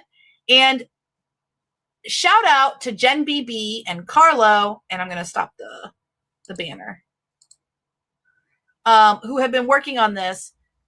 this is everything. So it is, there is the new version. It's just these three things. The old version is underneath here. So you can click on getting started and there is step-by-step instructions right here on how to do everything. Jen's done an amazing, amazing job. I'm not sure if it was just Jen or if it was Jen and Carlo, but whoever contributed on this, you are amazing. I am eternally grateful. I think it was Jen. So thank you, Jen. So the big thing is paid versus bring your own key. Yes, they'll get combined. We just wanted something. Actually, I kind of like that it is separated out, but yeah, we'll eventually like edit that. That's a good call. Oh no, I lost my share. Share screen. We're back. Sorry about that. Temporary thing there. I'm going to just hide us so that they can see the page really, really well. Makes sense. And I'm going to zoom in a little bit more. Carlo. What? We Carlo. are one in the same kind of. We are one and the same, kind of. You're both gorgeous and wonderful people. How's that? And smart. Very smart. All right, so we're gonna do this up. So I have 8 credits. I am not gonna use my tokens. I'm not gonna use my credits. You can, but if you have bring your own key, I suggest you do bring your own key. Now, there's a couple of places you can put your key in. You can click on your name up here and you can click open router key and you can stick your key in here and save it. Or when you create a project, I'm going to create a project. The first time you create a project and you click on bring your own key here, it'll pop up a modal for you to put your key in. So if you need to do that, you can. So as soon as I click bring my own key, it'll say that's my OpenAI key. So project creation and activation do not consume credits. Now the paid version right here, it'll show you what it's going to do in this build it activation. So I'm going to do bring my own key, and we're going to call this title. What are some of the projects I have to do for FFA? Yeah, well, I will go ahead and do landslides. Actually, I'm less committed to the Irish cream, like the Irish castles one. So let me do that one instead. Huh? I would say, okay, we So should we're gonna do the more of the series though. Huh? With the booze. But say this is the booze with the disaster show though, right? Yeah. Yes, this is the booze with the disaster. So this is Cursed Castles and Irish Cream. Okay. And the pen name is going to be Sydney Marsh. The genre is going to be Insta-Love, contemporary romance. Now, right now, this box does not go anywhere, but eventually we can't have this as a variable. So if you put it in here, please don't assume that if you put nothing in the box, it'll just make you this, because it won't yet. And the number of chapters is I'm only doing 10. Now, you're probably thinking like, oh, no, you can't just do 10 chapters. That'll make it a novella. No, it won't, because I'm going to tell it I want 50,000 words. So it's going to do that. We'll just do multiple scenes per chapter. Okay, so I'm going to create the project. Please select a blueprint first. Joe? That's no bueno. That's weird. That just cropped up because I made one earlier and it did not have that problem. It did not have that problem for me either. Oh, hard refresh. Okay, so when this happens, this is perfect timing. On PC, you want to do a hard refresh. On Mac, you're going to do a Command Shift R, and it's going to hard refresh it. Joe pushed an important patch, and I just didn't have it updated on mine. So now I have 8 credits, so now it should be fine. Okay. We're living dangerously, people here. Cursed Castles and Irish Cream. Is it really alive if we don't have something go at least a little bit out of expectations? Right. Exactly. Okay, so the genre that we're going to do is we're going to do Insta-Love, contemporary romance.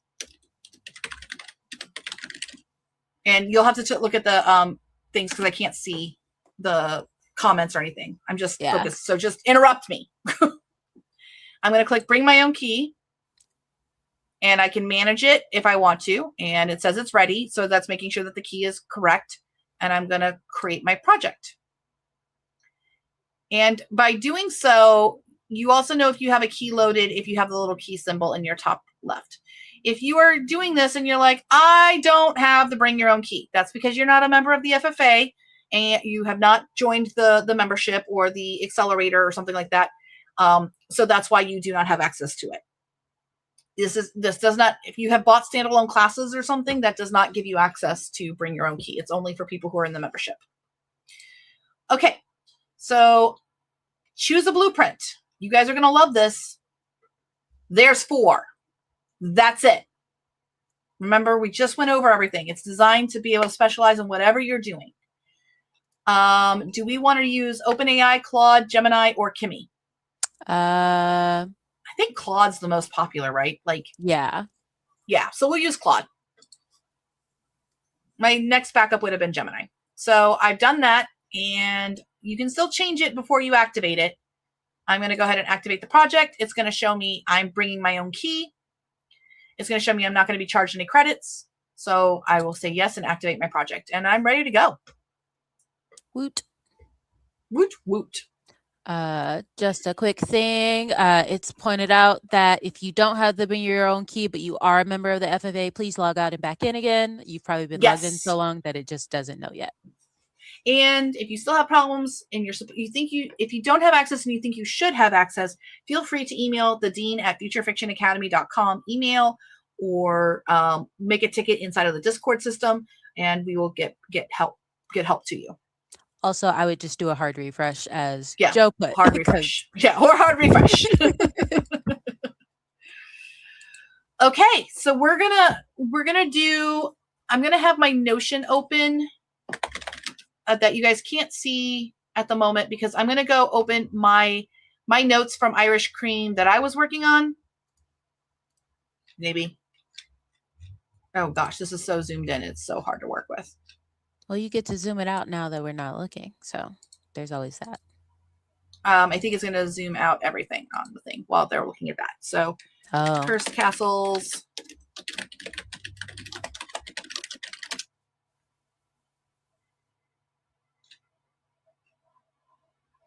It's asking me. I'm just using my Notion AI real fast to go find my notes on this. I'm not going to use all of the notes. I'm just trying to get this started. I found your project. It's under book machines. Yes, it is. There's the main page. I put them in book machines. No, I want to open that. Thank you. Okay, go away, AI. Okay, so now I've got it. So I have some story details already. So I will actually share.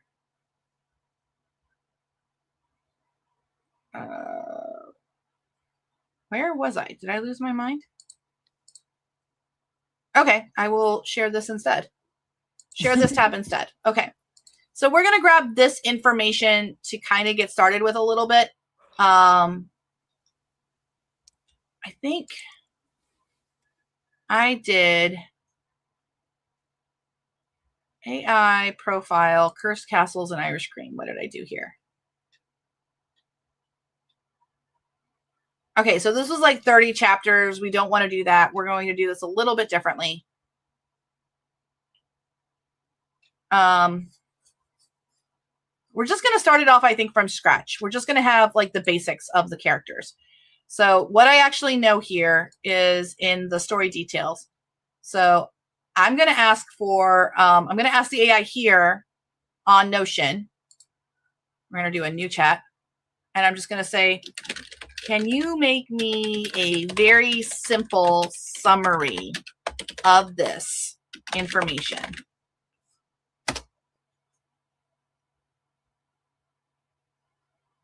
And I think it's working. Yeah, because it's got the little stoppy thing in the corner. And what I also can do is come over to like story concepts and premise. Okay, so now what it's done is it's done just a quick. Okay, I've got to zoom out. I cannot see this to work here. So here's a simple summary. No chapters, because I'm moving this to 10 chapters, but 3 to 5 scenes per chapter. So now it's giving the revised thing. Okay, so here we go. Characters. We have Carrie Sullivan Hawthorne, 42 to 44, sharp, hyper-competent, Rhode Island, blue blood, freshly done, settling her mother's estate, worn out from being everyone's reasonable one, divorced, emotionally guarded, secretly impulsive. Irish fitness influencer with a massive following and a curated persona, late bloomer who still feels like a fraud, drawn to Carrie because she sees through the act. 2 toxic younger brothers back home, William and Thomas, a wry Irish tour guide, I know how to say that name. Maeve, is that right? That's how I would have pronounced it. Yeah, a bartender and a gossipy tour group. Beginning, she escapes to Ireland on a castles and spirits tour. She and Declan clash immediately. She hates the influencer stick. She's thrown by her indifference. They ditch the group. They get stranded in a cottage. The walls come down. They agree it's temporary. Carrie returns to Rhode Island. Reinventing isn't inventing the past. It's refusing to be trapped by it. Okay. So I have some opinions about this, but I'm going to try to recreate those opinions inside of Narrative Physics Engine. So here we go. So we're going to share this tab instead now, and I'm going to be zoomed in. Not here, on this one. Okay. That's better for everybody, I think, to see. And I'm also going to enable, I'm going to edit these details. I'm going to make this a public project and share the public link. And I'm going to put that in your notes at the bottom. So there is the link. There's the book view. And I'm going to say that this is for Cursed Castles and Irish Cream. So as the chapters start running tonight, you'll be able to read the raw chapters. And now we'll go back to here. Share this tab instead. Are we good on comments? Yep. Okay, cool. So I'm going to click Planet for the Story Dossier worksheet. Now, you can always bring your own, but I'm going to click Blank Template. So there's the blank template. And this looks really ugly. There we go. That's a little bit better. Okay. We need to paste in the raw information, which is going to fill in section 1. Instead of doing an AI cascade with this, if I put this all in here, what I know, it's going to fill in each one step by step by step. You can do that. We're going to do something a little bit different. We're going to use the magic wand over here and go one section at a time. So I'm going to put in, I'm going to paste in what, not that. That was the link. I'm going to paste in what I know about this thing right here. And actually, we're going to go over, I'm going to add some information here. I'm going to say, these are 5 chili pepper romances. Hot, hot, hot. Every chapter is written first person point of view from Carrie. Dasha's aggravating. I know. Come on. You're gonna like tear down the door. We love our life stables. Prose is witty and modern and fun to read. The reader should love Carrie, want to be Carrie, and maybe even have some experience being Carrie. So I'm just telling it what I want. I'm going to come back to the age. I'm going to just go ahead and make her 44. So that'll make that easier. And then he is, what did we say for the age for Declan? We'll go ahead and make him 32. So it's a 12-year difference. Okay.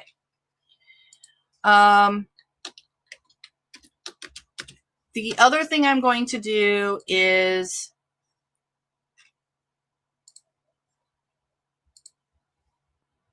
the writing style.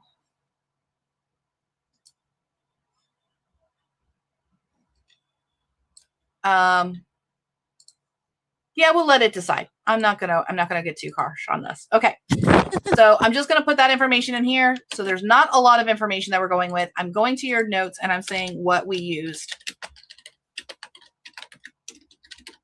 as seed information. Okay. So I have pasted in your notes, share this tab instead.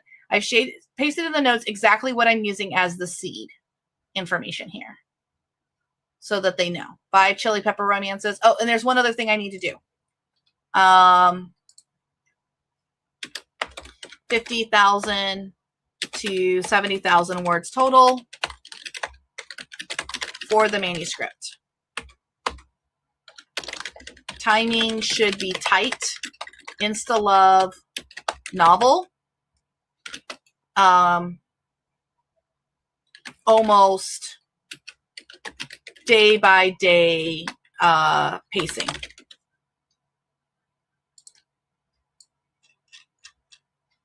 Okay, so I've made that change. I'm going to copy this and we're going to go over to the worksheet editor.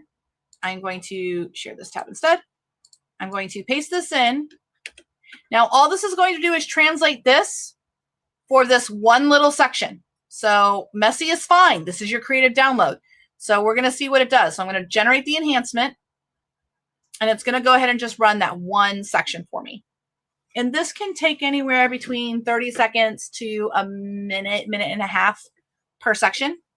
So you'll see that it's really just defining a couple of things here. Genre flavor, target word count. Because I put that information up here, it should carry it over. How many target chapters, first person, third person limited, third person multiple, right? Decide for me if you want the AI to choose based on genre. The instructions here in the brackets are for you, the human, and also for the AI. So if you want to use this as instructions for you, you can. The AI, the prompt for the worksheet, anything in brackets, it treats as a prompt and it's going to fill that in. So that's you guys. And then there's content boundaries. Anything the AI must avoid, triggers to skip, content ceilings, topics that are off limits. Series or standalone. Standalone or part of a series. If a series, provide any known series details, book number, recurring characters, etc. So there is a section to put your series information, and that's in that top section, and that will allow it to cascade. And then you can always turn that off later on if you don't want to have your worksheet be so long. Oh, what's this the preview the prompt thing is so that you have this prompt that you can take it over to a chat bot or something like that if you just wanted to run the prompt to fill in the section. I forgot we did that feature a long time ago. This thing has so many goodies. It is a really, wonderful really time to go see a button and you're like, oh yeah, we did talk about that and add that in. We did. Okay. So this is also the render mode. I'll show you what that one does in just a second. So we're just going to go through this. I'm going to click the enter button so it'll put it in this middle section, which is a little bit bigger to read, I think, or I feel. So it has all the brain dump information here that it's pulling information from. Immediate clash. So that's all the information we have. It literally just like put what I had in there. Contemporary. So by looking at this, that means I don't have to copy and paste that in again because it's there. So contemporary romance with travel escape elements and romantic comedy tone, 60,000 words, 10 chapters. So how many words is it going to write per chapter? 6, about 6. Yeah. It'll probably be between 5,000 and 7,000. First person limited, Carrie Sullivan Hawthorne. It's not just that. I actually want to make a change to that. So I'm going to come over here on the left-hand side. I want present. I think it's present tense that I write in. Let me go look. I don't know what she does. I'm pretty sure. I've got examples from other. Oh, that one's past. Let's see Taylor Ramsey. His hand bit out. Okay, so I write first person past tense. So we need to say that. So first person limited past tense. Carrie Sullivan Hawthorne only. Explicit 5 chili peppers, witty, modern, highly accessible prose. Voice must make readers love Carrie, want to be Carrie, or identify with her experiences. Comparable to Emily Henry or Sally Thorne. So this is identifying authors that it thinks that it's comparable to. I do know those authors. I'm okay with that comparison. you would want to make sure that their That's style is real. like yours. Yeah. Sharp observational humor, self-deprecation, intimate scenes are explicit, emotionally charged, and frequent. No purple prose. Pacing should feel tight and immediate with 3 to 5 scenes per chapter. I'm going to add here, it should feel like a real vacation affair to the reader, just all in their head as they're reading. So I'm making that change, and I click this, the enter button, and then I'm going to save this. So I've validated all of this, and I agree. There's no content boundaries, so let's go ahead and do some content boundaries. Carrie cannot be whiny. She should not fixate too much on emotions. When her emotions hit, they have been managed for so long that they impact her decision making and her and lower her aversion to risk. Okay. So we got a question. You chose Claude as your blueprint model. Is he going to do 5 chili peppers? I'm going to find out. So Kimmy is the model that is used for all the worksheet creation.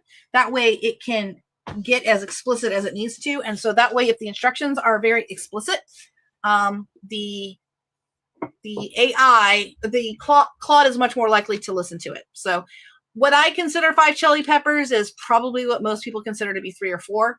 That's where Sydney Marsh writes. So I'm okay. It's not going to write like dark romance erotica level, most likely. So it's going to be the same experience you have with Claude elsewhere. Other content boundaries. What else do I not want here? Content boundaries. Oh, I know. Every scene, such as like a pub scene with drinking, etc., should feel like an experience, moving the plot forward, causing problems. It should not, scenes should not feel like a boring travel tour. So that's my content boundary. So that's what I've got there. So yeah, I think I'm good. I could go crazy on this, but we're just going to keep it simple. So I'm going to click save, and then I'm going to go to story concept, which is the second one in the top there. And then I'm just going to magic wand, and I'm going to let it generate the enhancement.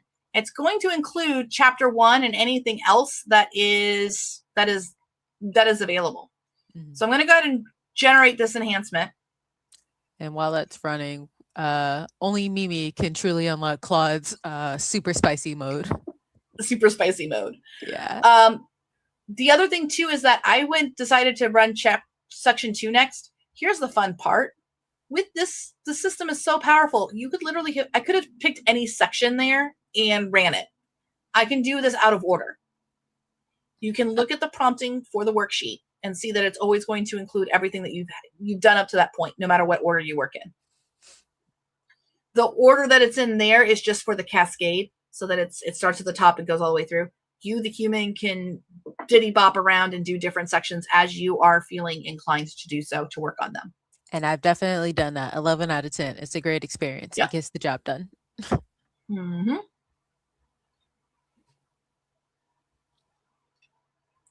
So it's bringing all of this stuff in, the pitch and the log line, the scope and the structure, the target word count, the target chapter count pulled from the required data layer. Estimated words per chapter, so it's going to do that math. Series position, full from required data layer. So here we go. I'm going to go ahead and say yes. So it'll come over here. So it identified it as contemporary romance, subgenre romantic comedy, subgenre travel romance. The romantic comedy elements drive the witty, sharp-tongued banter, and the opposites attract friction between the protagonists, while the travel romance drama provides the escapist Irish setting. Contemporary romance structure takes priority, delivering the promised 5 chili pepper heat level and emotional intimacy arc. The blend ensures reader expectations focus on both laughter and explicit passion within a compressed, high-stakes vacation timeline. I think it nailed it. What do you think, Alyssa? Yeah. Yep. So after years of being the reasonable one, she's burnt out to reclaim herself, where she collides with a younger fitness influencer who meticulously curated persona crumbles against her indifference. Their passionate temporary affair in a remote cottage threatens to become permanent when a leaked photo exposes their private connection to the world, forcing both to choose between controlled safety and messy authenticity. Hook, a phone-free, boozy castle tour in Ireland where 2 guarded strangers, an emotionally exhausted 40-something and a fraud-feeling 30-something influencer spark dangerous chemistry despite their opposing worlds and 12-year age gap between them. Carrie's internal war began between her lifelong role. Carrie risks returning to a life of suffocating familiar duty and emotional numbness if she cannot embrace reinvention. Externally, she faces potential social and professional ruin from the leaked photo scandal, while Declan risks his influencer credibility and career by pursuing a woman who sees through his performance. Sharp, explicit contemporary romance? Sure. Okay. After settling her mother's estate. So we're really reinforcing all these things. It's got the target word count. And look at that. It did the math. And look at that. It realized it was a standalone. We love to see it. We do love to see it. So let's go ahead and get that protagonist operating systems going. So I'm going to click on the protagonist operating system. I'm going to come to the top here. And it has protagonist 1. If the story has a second protagonist, duplicate it. So I'm going to actually put here, there is a second protagonist because this is a romance. If I didn't put that in there, it should. Do we want to test it? I'm about to say it will typically do it. I did just run it as is, and yeah, more often than not, it will pull the information in note. But definitely 11 out of 10 whenever you're running all of this stuff. Do a review, see what it put in there, because sometimes it makes its own stuff up and puts information that it didn't ask for, which is another reason why I will say export before you start running things, so that you can undo and or re-grab the prompt to have it run again. Got it. So I'm just adding in here. There is a second protagonist because this is a romance, even though all chapters are from Carrie's point of view. So I'm letting it know. And I mean, if you're going to take that time to do this, you can say the second protagonist is Declan. So, I mean, if I'm going to spell it out for the AI, I might as well just use it. So now I can magic wand this, and it will have sections 1 and section 2 that I can do. I have some options here. I could run the protagonist. I also could run story world if I wanted to. I could do, like, you could do different things that you wanted to do, etc. But I'm going to just go in order because that's the best one, in my opinion. I built it. So I'll AI magic this. It's got the information here. Now, here's something else you can always do too. When you are running a section, you can always give like last minute instructions here. And I can say, really go with your second or third ideas for this section. I don't want cookie cutter characters. So Carrie, if she's responsible, make the flaws real. Maybe she loves to gamble. Maybe she's a binge drinker and slips into wild all girls school college type behavior. Declan is also very deep. He was an ugly duckling in his 20s, discovered, fitness regime, and being online and got this huge cult following, but realizing it's all shallow. No one loves him or him. Okay. So, oh, and women his age are more likely to be totally into the influencer thing, while Carrie finds it a job, but a rather strange one. Yeah. Because honestly, if someone is like, oh, I'm an influencer, and I'm like, okay, what do you do? So now it's running. So this is why I say this thing is so powerful. You can have ideas, you can put stuff in there, you can really start to be fine dialed in on this content or this information. While it's running, I'll go ahead and show our pieces down at the bottom here. There's no limit to how much you can specialize this thing. There's people who spend days on their worksheet in YFD. Oh man. Just because they want the thinking time, you know? So if you are a member, if you're a regular user of YFD and you have some worksheet tips, feel free to share them in the chat. Because people would love to know, what are some of your worksheet tips? What are some of the crazy things you do in the worksheet? If you're willing to share your secret sauce. Always share the secret sauce. My only thing is, because some people will spend days, weeks, months on their worksheet. I'm going to tell you to not take it crazy seriously, because at the end of the day, the AI cannot read your mind. So all of those things, don't give it to AI. That's for your notes for when you revise. Yeah. I mean, I try to give a direction. Like if I know I want her to have an allergy to peanuts, I would say, hey, I want there to be an allergy of peanuts as one of the big disasters or something. Yeah. Definitely keep the big things, but that minor thing on that one chapter where they're going to run away into some cabin that may or may not actually be important later. We love that detail, but the AI is probably going to forget and mess it up potentially, because you depending on how important it is, those small details that you want in there because you love that scene, but it's not pivotal to the story. Put it on a side note. Don't put that in the worksheet. That's for later. Got it. Ann Hagen says, I've spent a couple of days on a worksheet. I usually export a section at a time to Claude and we go back and forth on it. Jen BB says, I like to go one section at a time and let the AI fill in the stuff I don't know so I can disagree and figure out what's right. Oh, that's a great thing. I'll fill that in. I'll show that for the next thing. Jen, thank you for reminding me about that. So I'm going to click yes on this so it will commit it to this middle section because I'm teaching. You can also review it over here. I just like it over here. It's easier for me to read it. So she is a co-lead. Sharp New England features softened by exhaustion, silver streaked dark hair, usually secured in a control-heavy chignon that escapes in humid Irish air. Carries herself with the rigid posture of boarding school training, but her shoulders have begun to curve inward with fatigue. She's got to help. Hands that fidget with antique rings when nervous. Expensive, rumpled linen that signals both wealth and dishevelment. Blue eyes that assess before engaging, defaulting to a polite frost. Okay? The reasonable one. Calcified. Ooh, that's a good verb. Or adjective.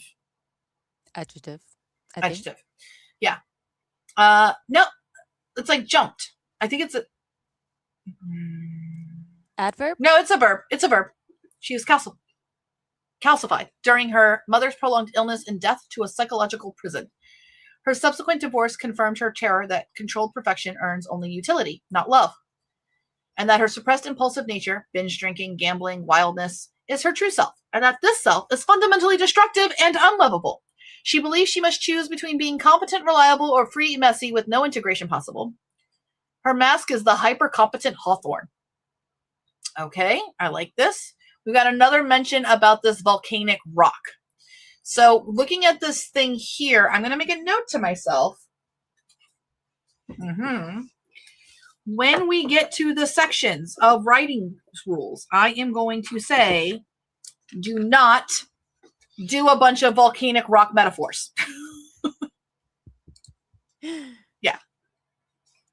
So volcanic rock, we're gonna,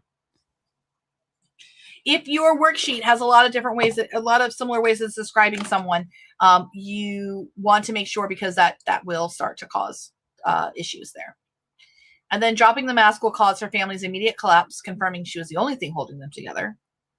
She operates on a duty-based cost-benefit analysis, calculating emotional ROI like a ledger. I like it. Context-dependent fawning and family dynamics, people-pleasing, overfunctioning, saying I'm fine until she breaks. I don't like that one. I hate that. We are not having a character that says I'm fine.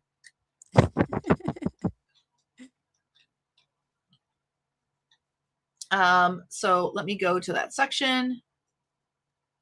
Stress response. Okay. Over functioning.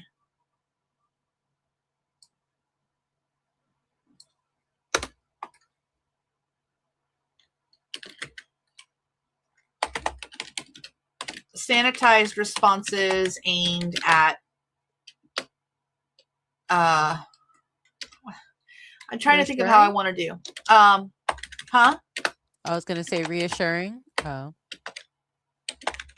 Connecticut cool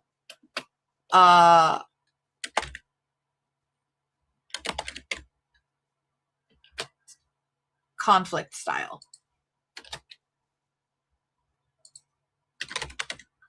In other words, she will be curt, firm, a New Englander, but with charm.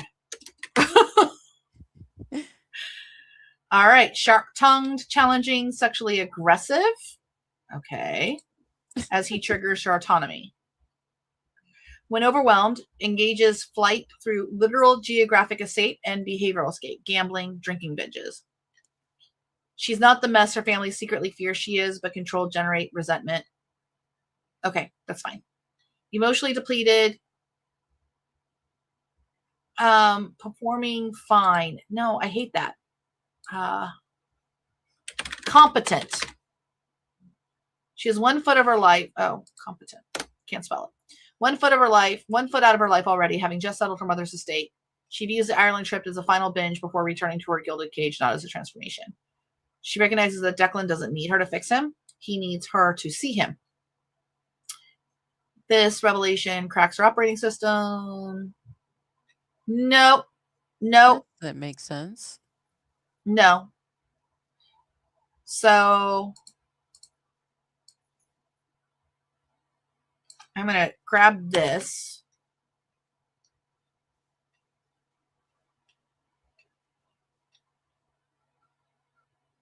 Okay, so that's fine for the arc end.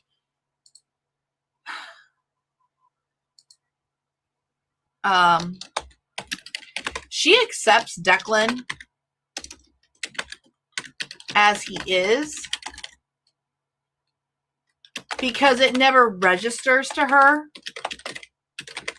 that she should fix him. A little class difference, you know, here. And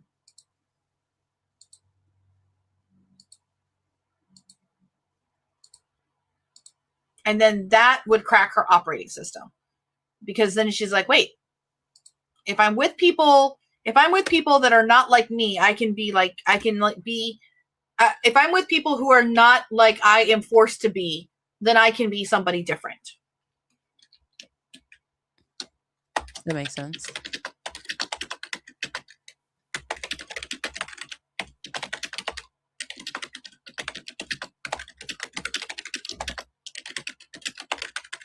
I can be someone different. There we go. She can be messy. Okay. She loses her position as a family anchor. The charity board for the property that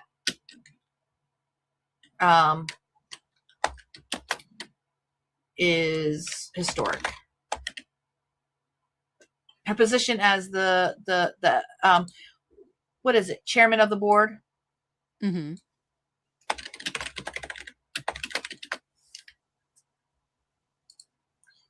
Yep. Yes.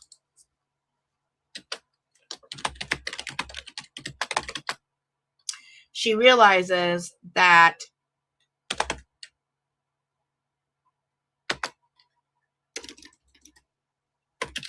fuck it. My mother and father are dead. I have resources. I deserve to be happy. How's that? Yeah. All 10 chapters. Sharp, wry, educated, but accessible, internally sarcastic. The castle looked like a post. No.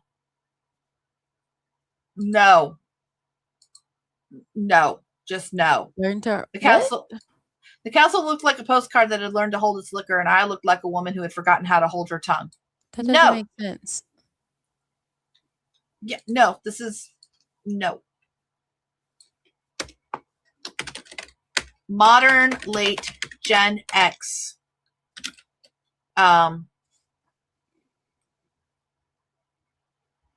Superiority.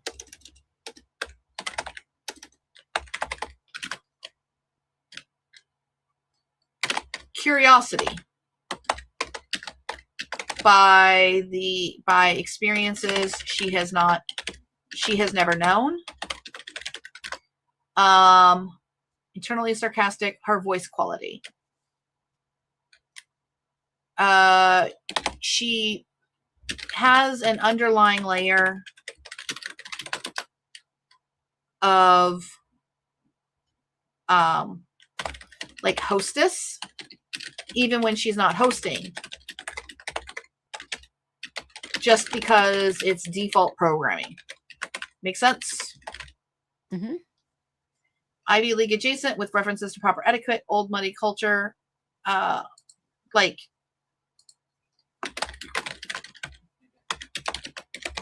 in the realm of 2076, nothing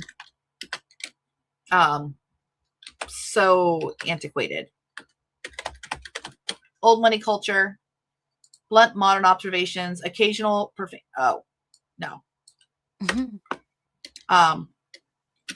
rampant profanity when guard drops. Yep. Compulsive mental lists. No metaphors.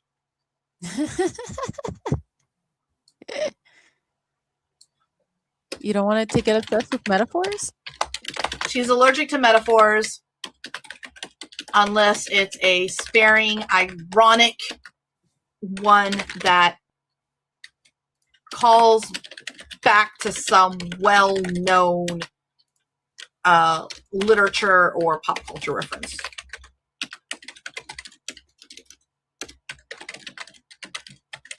Spirals into what would mother think?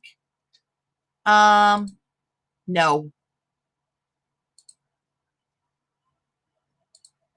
No spiraling. What would she spiral into? Spirals into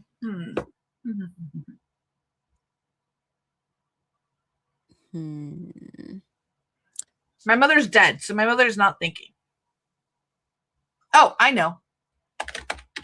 Spirals into a conflicted thought pattern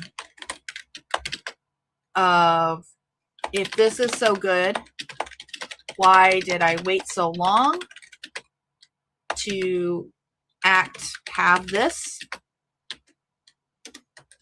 But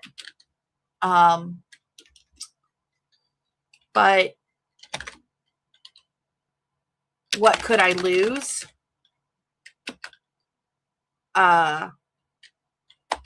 If I keep this up. Yeah, there we go.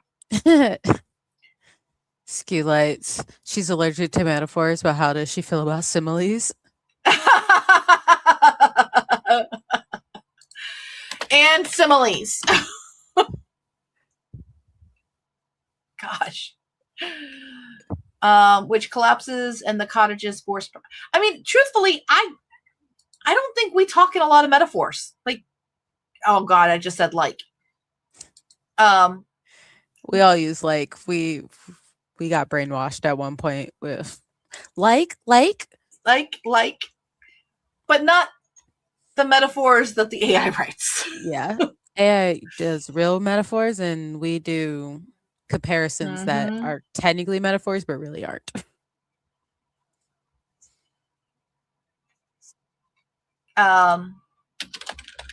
William is older than Carrie. No, they are not younger brothers. They're just brothers. And will take her chairman of the board, as he inherited the businesses.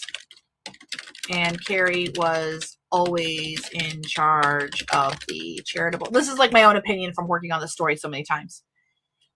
Charitable stuff the family does. And Thomas, because their mother was in charge, and William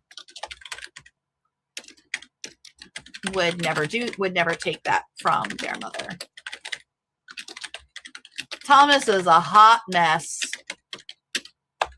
of a functional drug addict,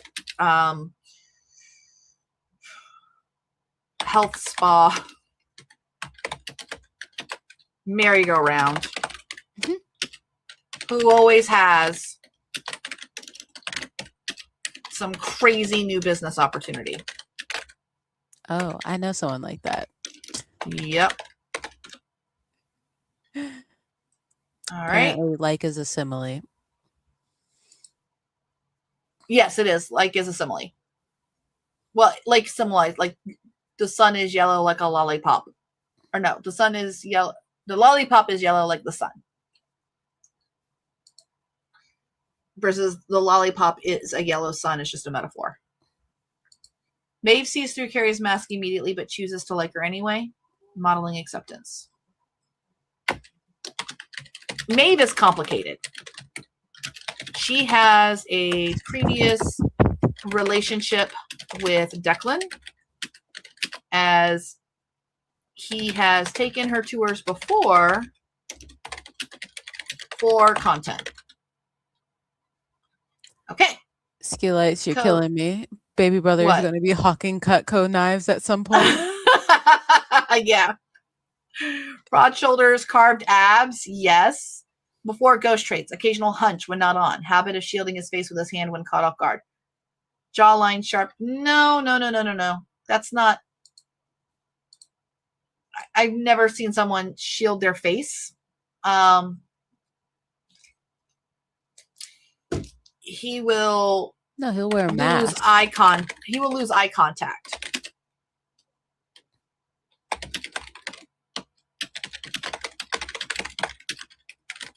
Yeah.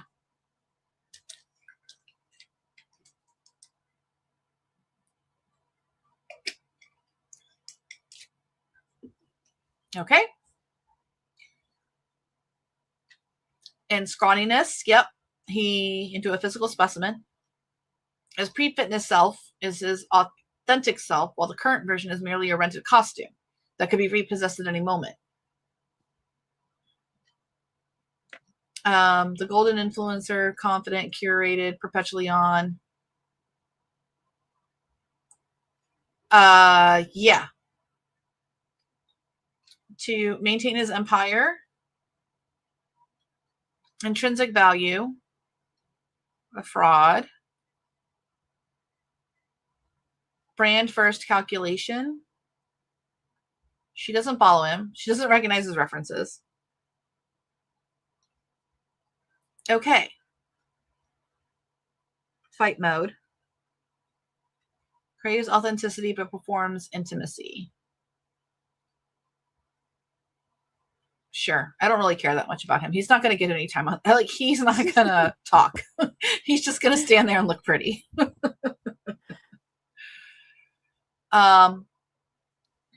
Carrie's value lies in her refusal to perform for him. She doesn't curate. She doesn't filter. She simply is. Yeah, dishes the brand safety. Okay.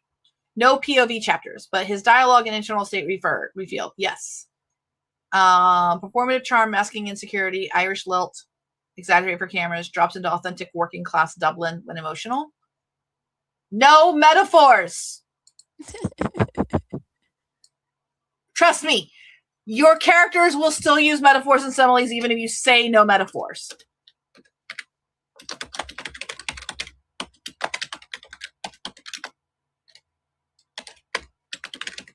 But sometimes his references are exposed to show their difference in age. All right. Influencer speak, journey, authentic vibe, mixed with working class Dublin, linguistic code switching that signals his internal state. Engagement metrics. No thought patterns. He has no point of view chapters. No thought patterns. We don't get them. She represents pre-digital, uncurated, yeah. Unattainable fantasy and a safe person to fail in front of. Abstract, the bartender.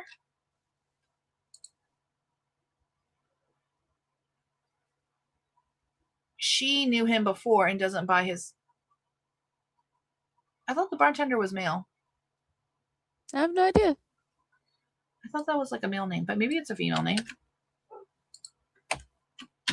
I've been pronouncing it as Alfie in my head, which yeah, I have been too. Oh, it's a feminine name. Then we are changing it to Alfie. Because I can't say that one.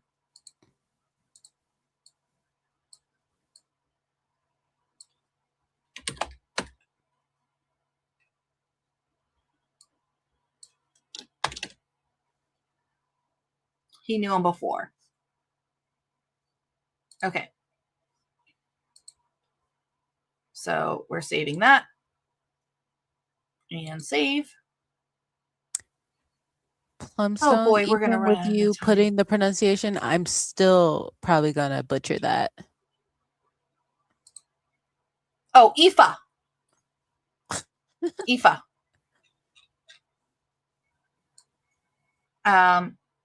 So now I just need to go to section 1 and make sure there is, where this is, we will say Alfie.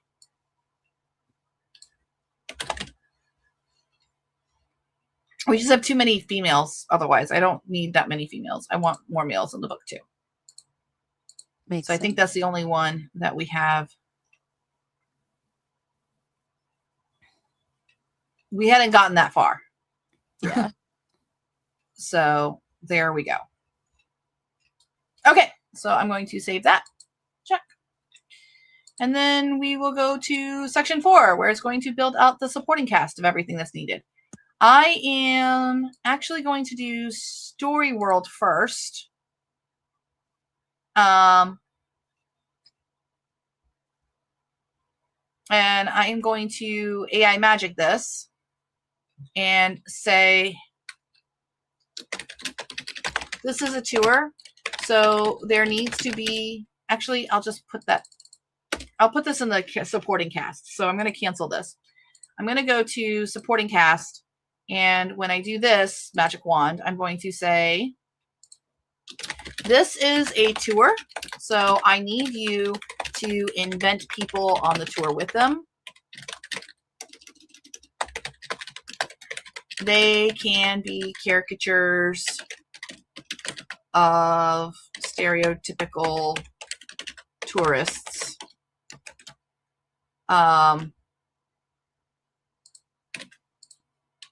And also people they would run into at various castles, etc. So really think the supporting cast through and err on the side of more characters than we might need. because with travel romances, you need enough people to add to the story and plot. So it's not just sex scene after sex scene. Also think family. And Declan has a mother and father living. So that's a contrast. Oh, I like that. Generate the enhancement. Fun. Yeah. Because if her parents are dead, that is a nice little contrast. It is definitely getting late. We are definitely here for a very long time. Yeah. I may have to adjust how we're doing this, and we may have to pick this back up in the morning to go through the rest of this. And I think that that's okay, because we're just going to, in the morning, we're just going to jump into it with coffee, and I can just adjust the sessions. Yeah. Well, also, it was just going to mostly be reading and taking notes anyway, so. Yeah. So this way we'll let this one run. We'll take a look at it, and then we will pause this. It'll still be saved in your first draft for tomorrow morning, and I will see you guys at 9 o'clock in the morning, and we will go do the after party, I think, because I want to after party. You have fun. So I've got to do the sweeping things. I'm just getting tired. It's been a very long day. But yes. The prompts are in there. How to do this is in there. Running the chapters, we haven't really gotten to that, but I mean, I have shown how to do that many, many times, and we will get to that throughout the weekend. So for anybody new that has not seen all of the things that we've been showing and stuff like that, please go look at our previous lives and as well as our previous playlists, because we curated all of this content for you previously. So and also in our Discord, the YFD channel is open to the public, so you can ask questions in the YFD channel. If you are a member of our Discord, how do you get to be a member of the Discord? If you go to our website, futurefictionacademy.com, we have multiple free classes that you can join, and all of those free classes have, or actually any class that you buy from the FFA has the information about the Discord so that you can join the Discord. I believe we did that, but if not, the free classes definitely do. And we do have a free class on YFD, but it's not up to date, so we will be working on that soon. Is that freebie training project still active? Yeah, it is, I believe, but it's not updated for narrative physics engine. It's still like using old models and old prompting from last year. So there's been enough of you who have been abusing that training project to make a whole bunch of free stuff. Go use your own chatbots. Yeah, I said it. Because we can see people running. Huh? It has to be said, because while most of you guys have done great work on not abusing the system, there have been a couple of people who have definitely abused our kindness. Oh yeah.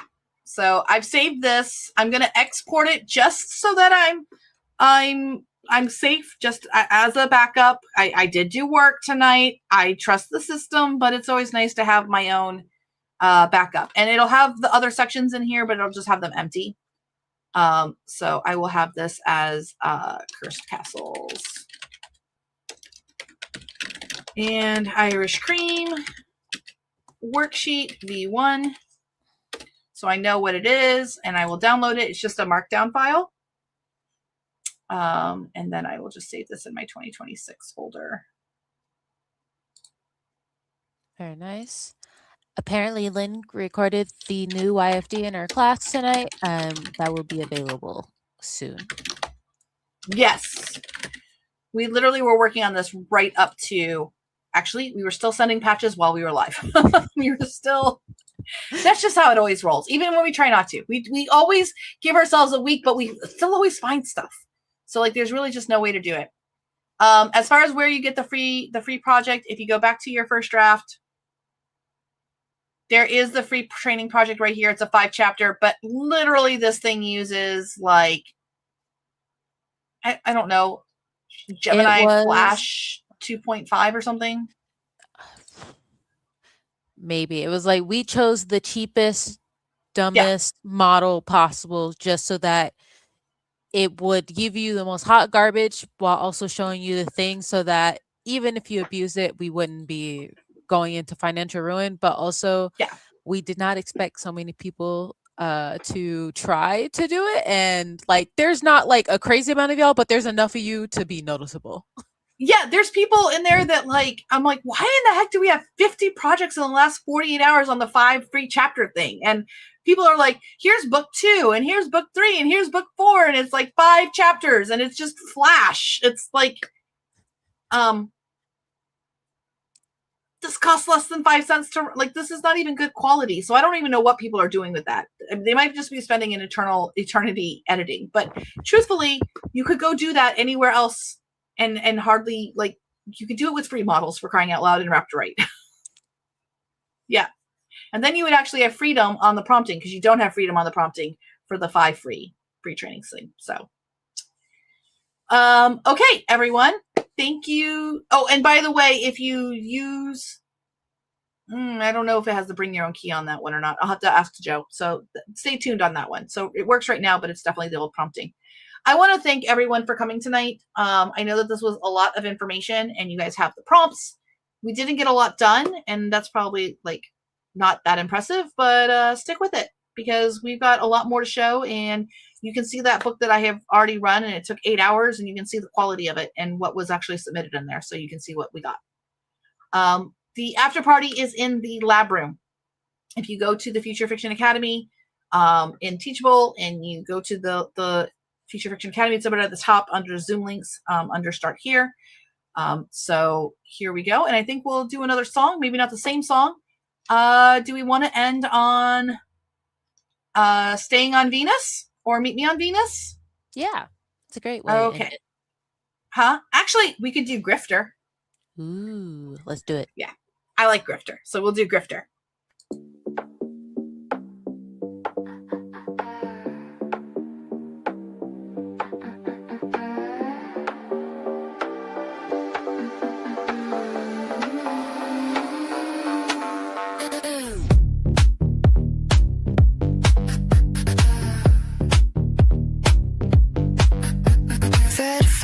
Blue at night, crowns and bios pixel white. Old queens buffering their reign, thrones that lock them out in vain. Tight things turning stale perfume, guarding gates and rented rooms. If I move the future's line, they call it theft instead of time. A grifter hides the wires and seams. I label tools and show the screen. Sign my name in ink and light. Tell me where I stage the slide. You lost the room but kept the claim. Wrecked in theory, thin as flame. If I don't beg, I must deceive. If I don't starve, I must thieve. But funny shadows, smoke, disguise. Point to mine, I'll wait, I'll rise. You say grifter, like it's final, like you own the vinyl. You say grifter, soft and bitter, but I only get clearer. If I'm a liar, with the fracture,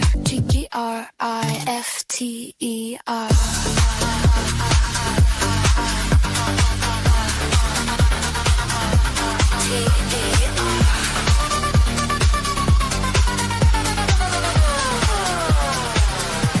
Grey lady hums in grayscale light. Call them saints and satellite. Ink that smears but never bleeds. Selling in fear as legacy. She writes my name in measured tone. Marble common overthrown. You clutch pearls in common feeds. Begging gatekeepers for keys. You trade your crown, your house, your pride for one byline in black and white. But when the paper prints my name, suddenly it's brought to shame. You don't hate the word I use. You hate the door that opened to. You call it ethics. Call it effect.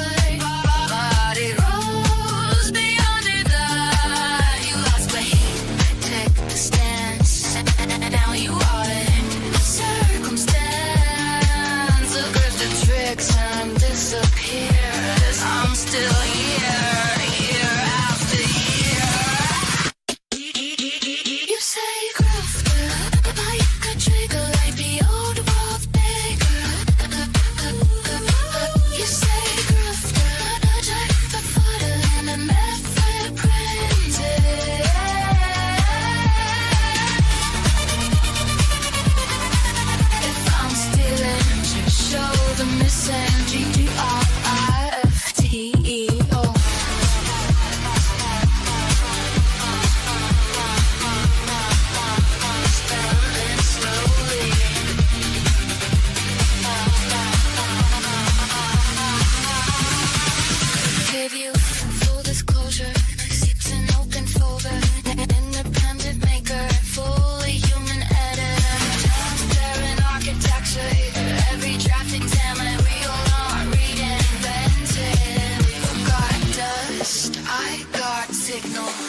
All right.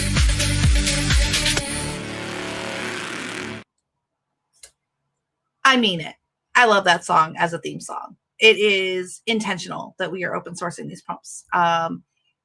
Weeks and weeks of being called a grifter, weeks and weeks of being called someone who is stealing from other authors, etc. Training is open source. It is literally just the sequence of the words, and they were turned into numbers. We have explained that extensively on this channel and taught everybody who's willing to learn exactly how these artificial intelligence, large language models work. So I hope you will join me tomorrow morning. I'm excited. I'm excited for what we're going to do this week. I'm sorry we didn't get as long as I thought we would tonight, but I suddenly got exhausted. It's been kind of a long week. We've been doing a lot, but I'm going to do a quick after party. I'm going to get some good sleep, and I will see you at 9 o'clock in the morning Eastern time with coffee. We're going to get through the rest of that stuff, and then we're just going to start running those chapters, and we will start editing them, seeing how much edits we want to do. So I will see you. Actually, this will work better because I can run the chapters one at a time. So we'll just be doing it exactly how it is in BYFD. So see you guys tomorrow, and see my FFA members in the lab room. Bye.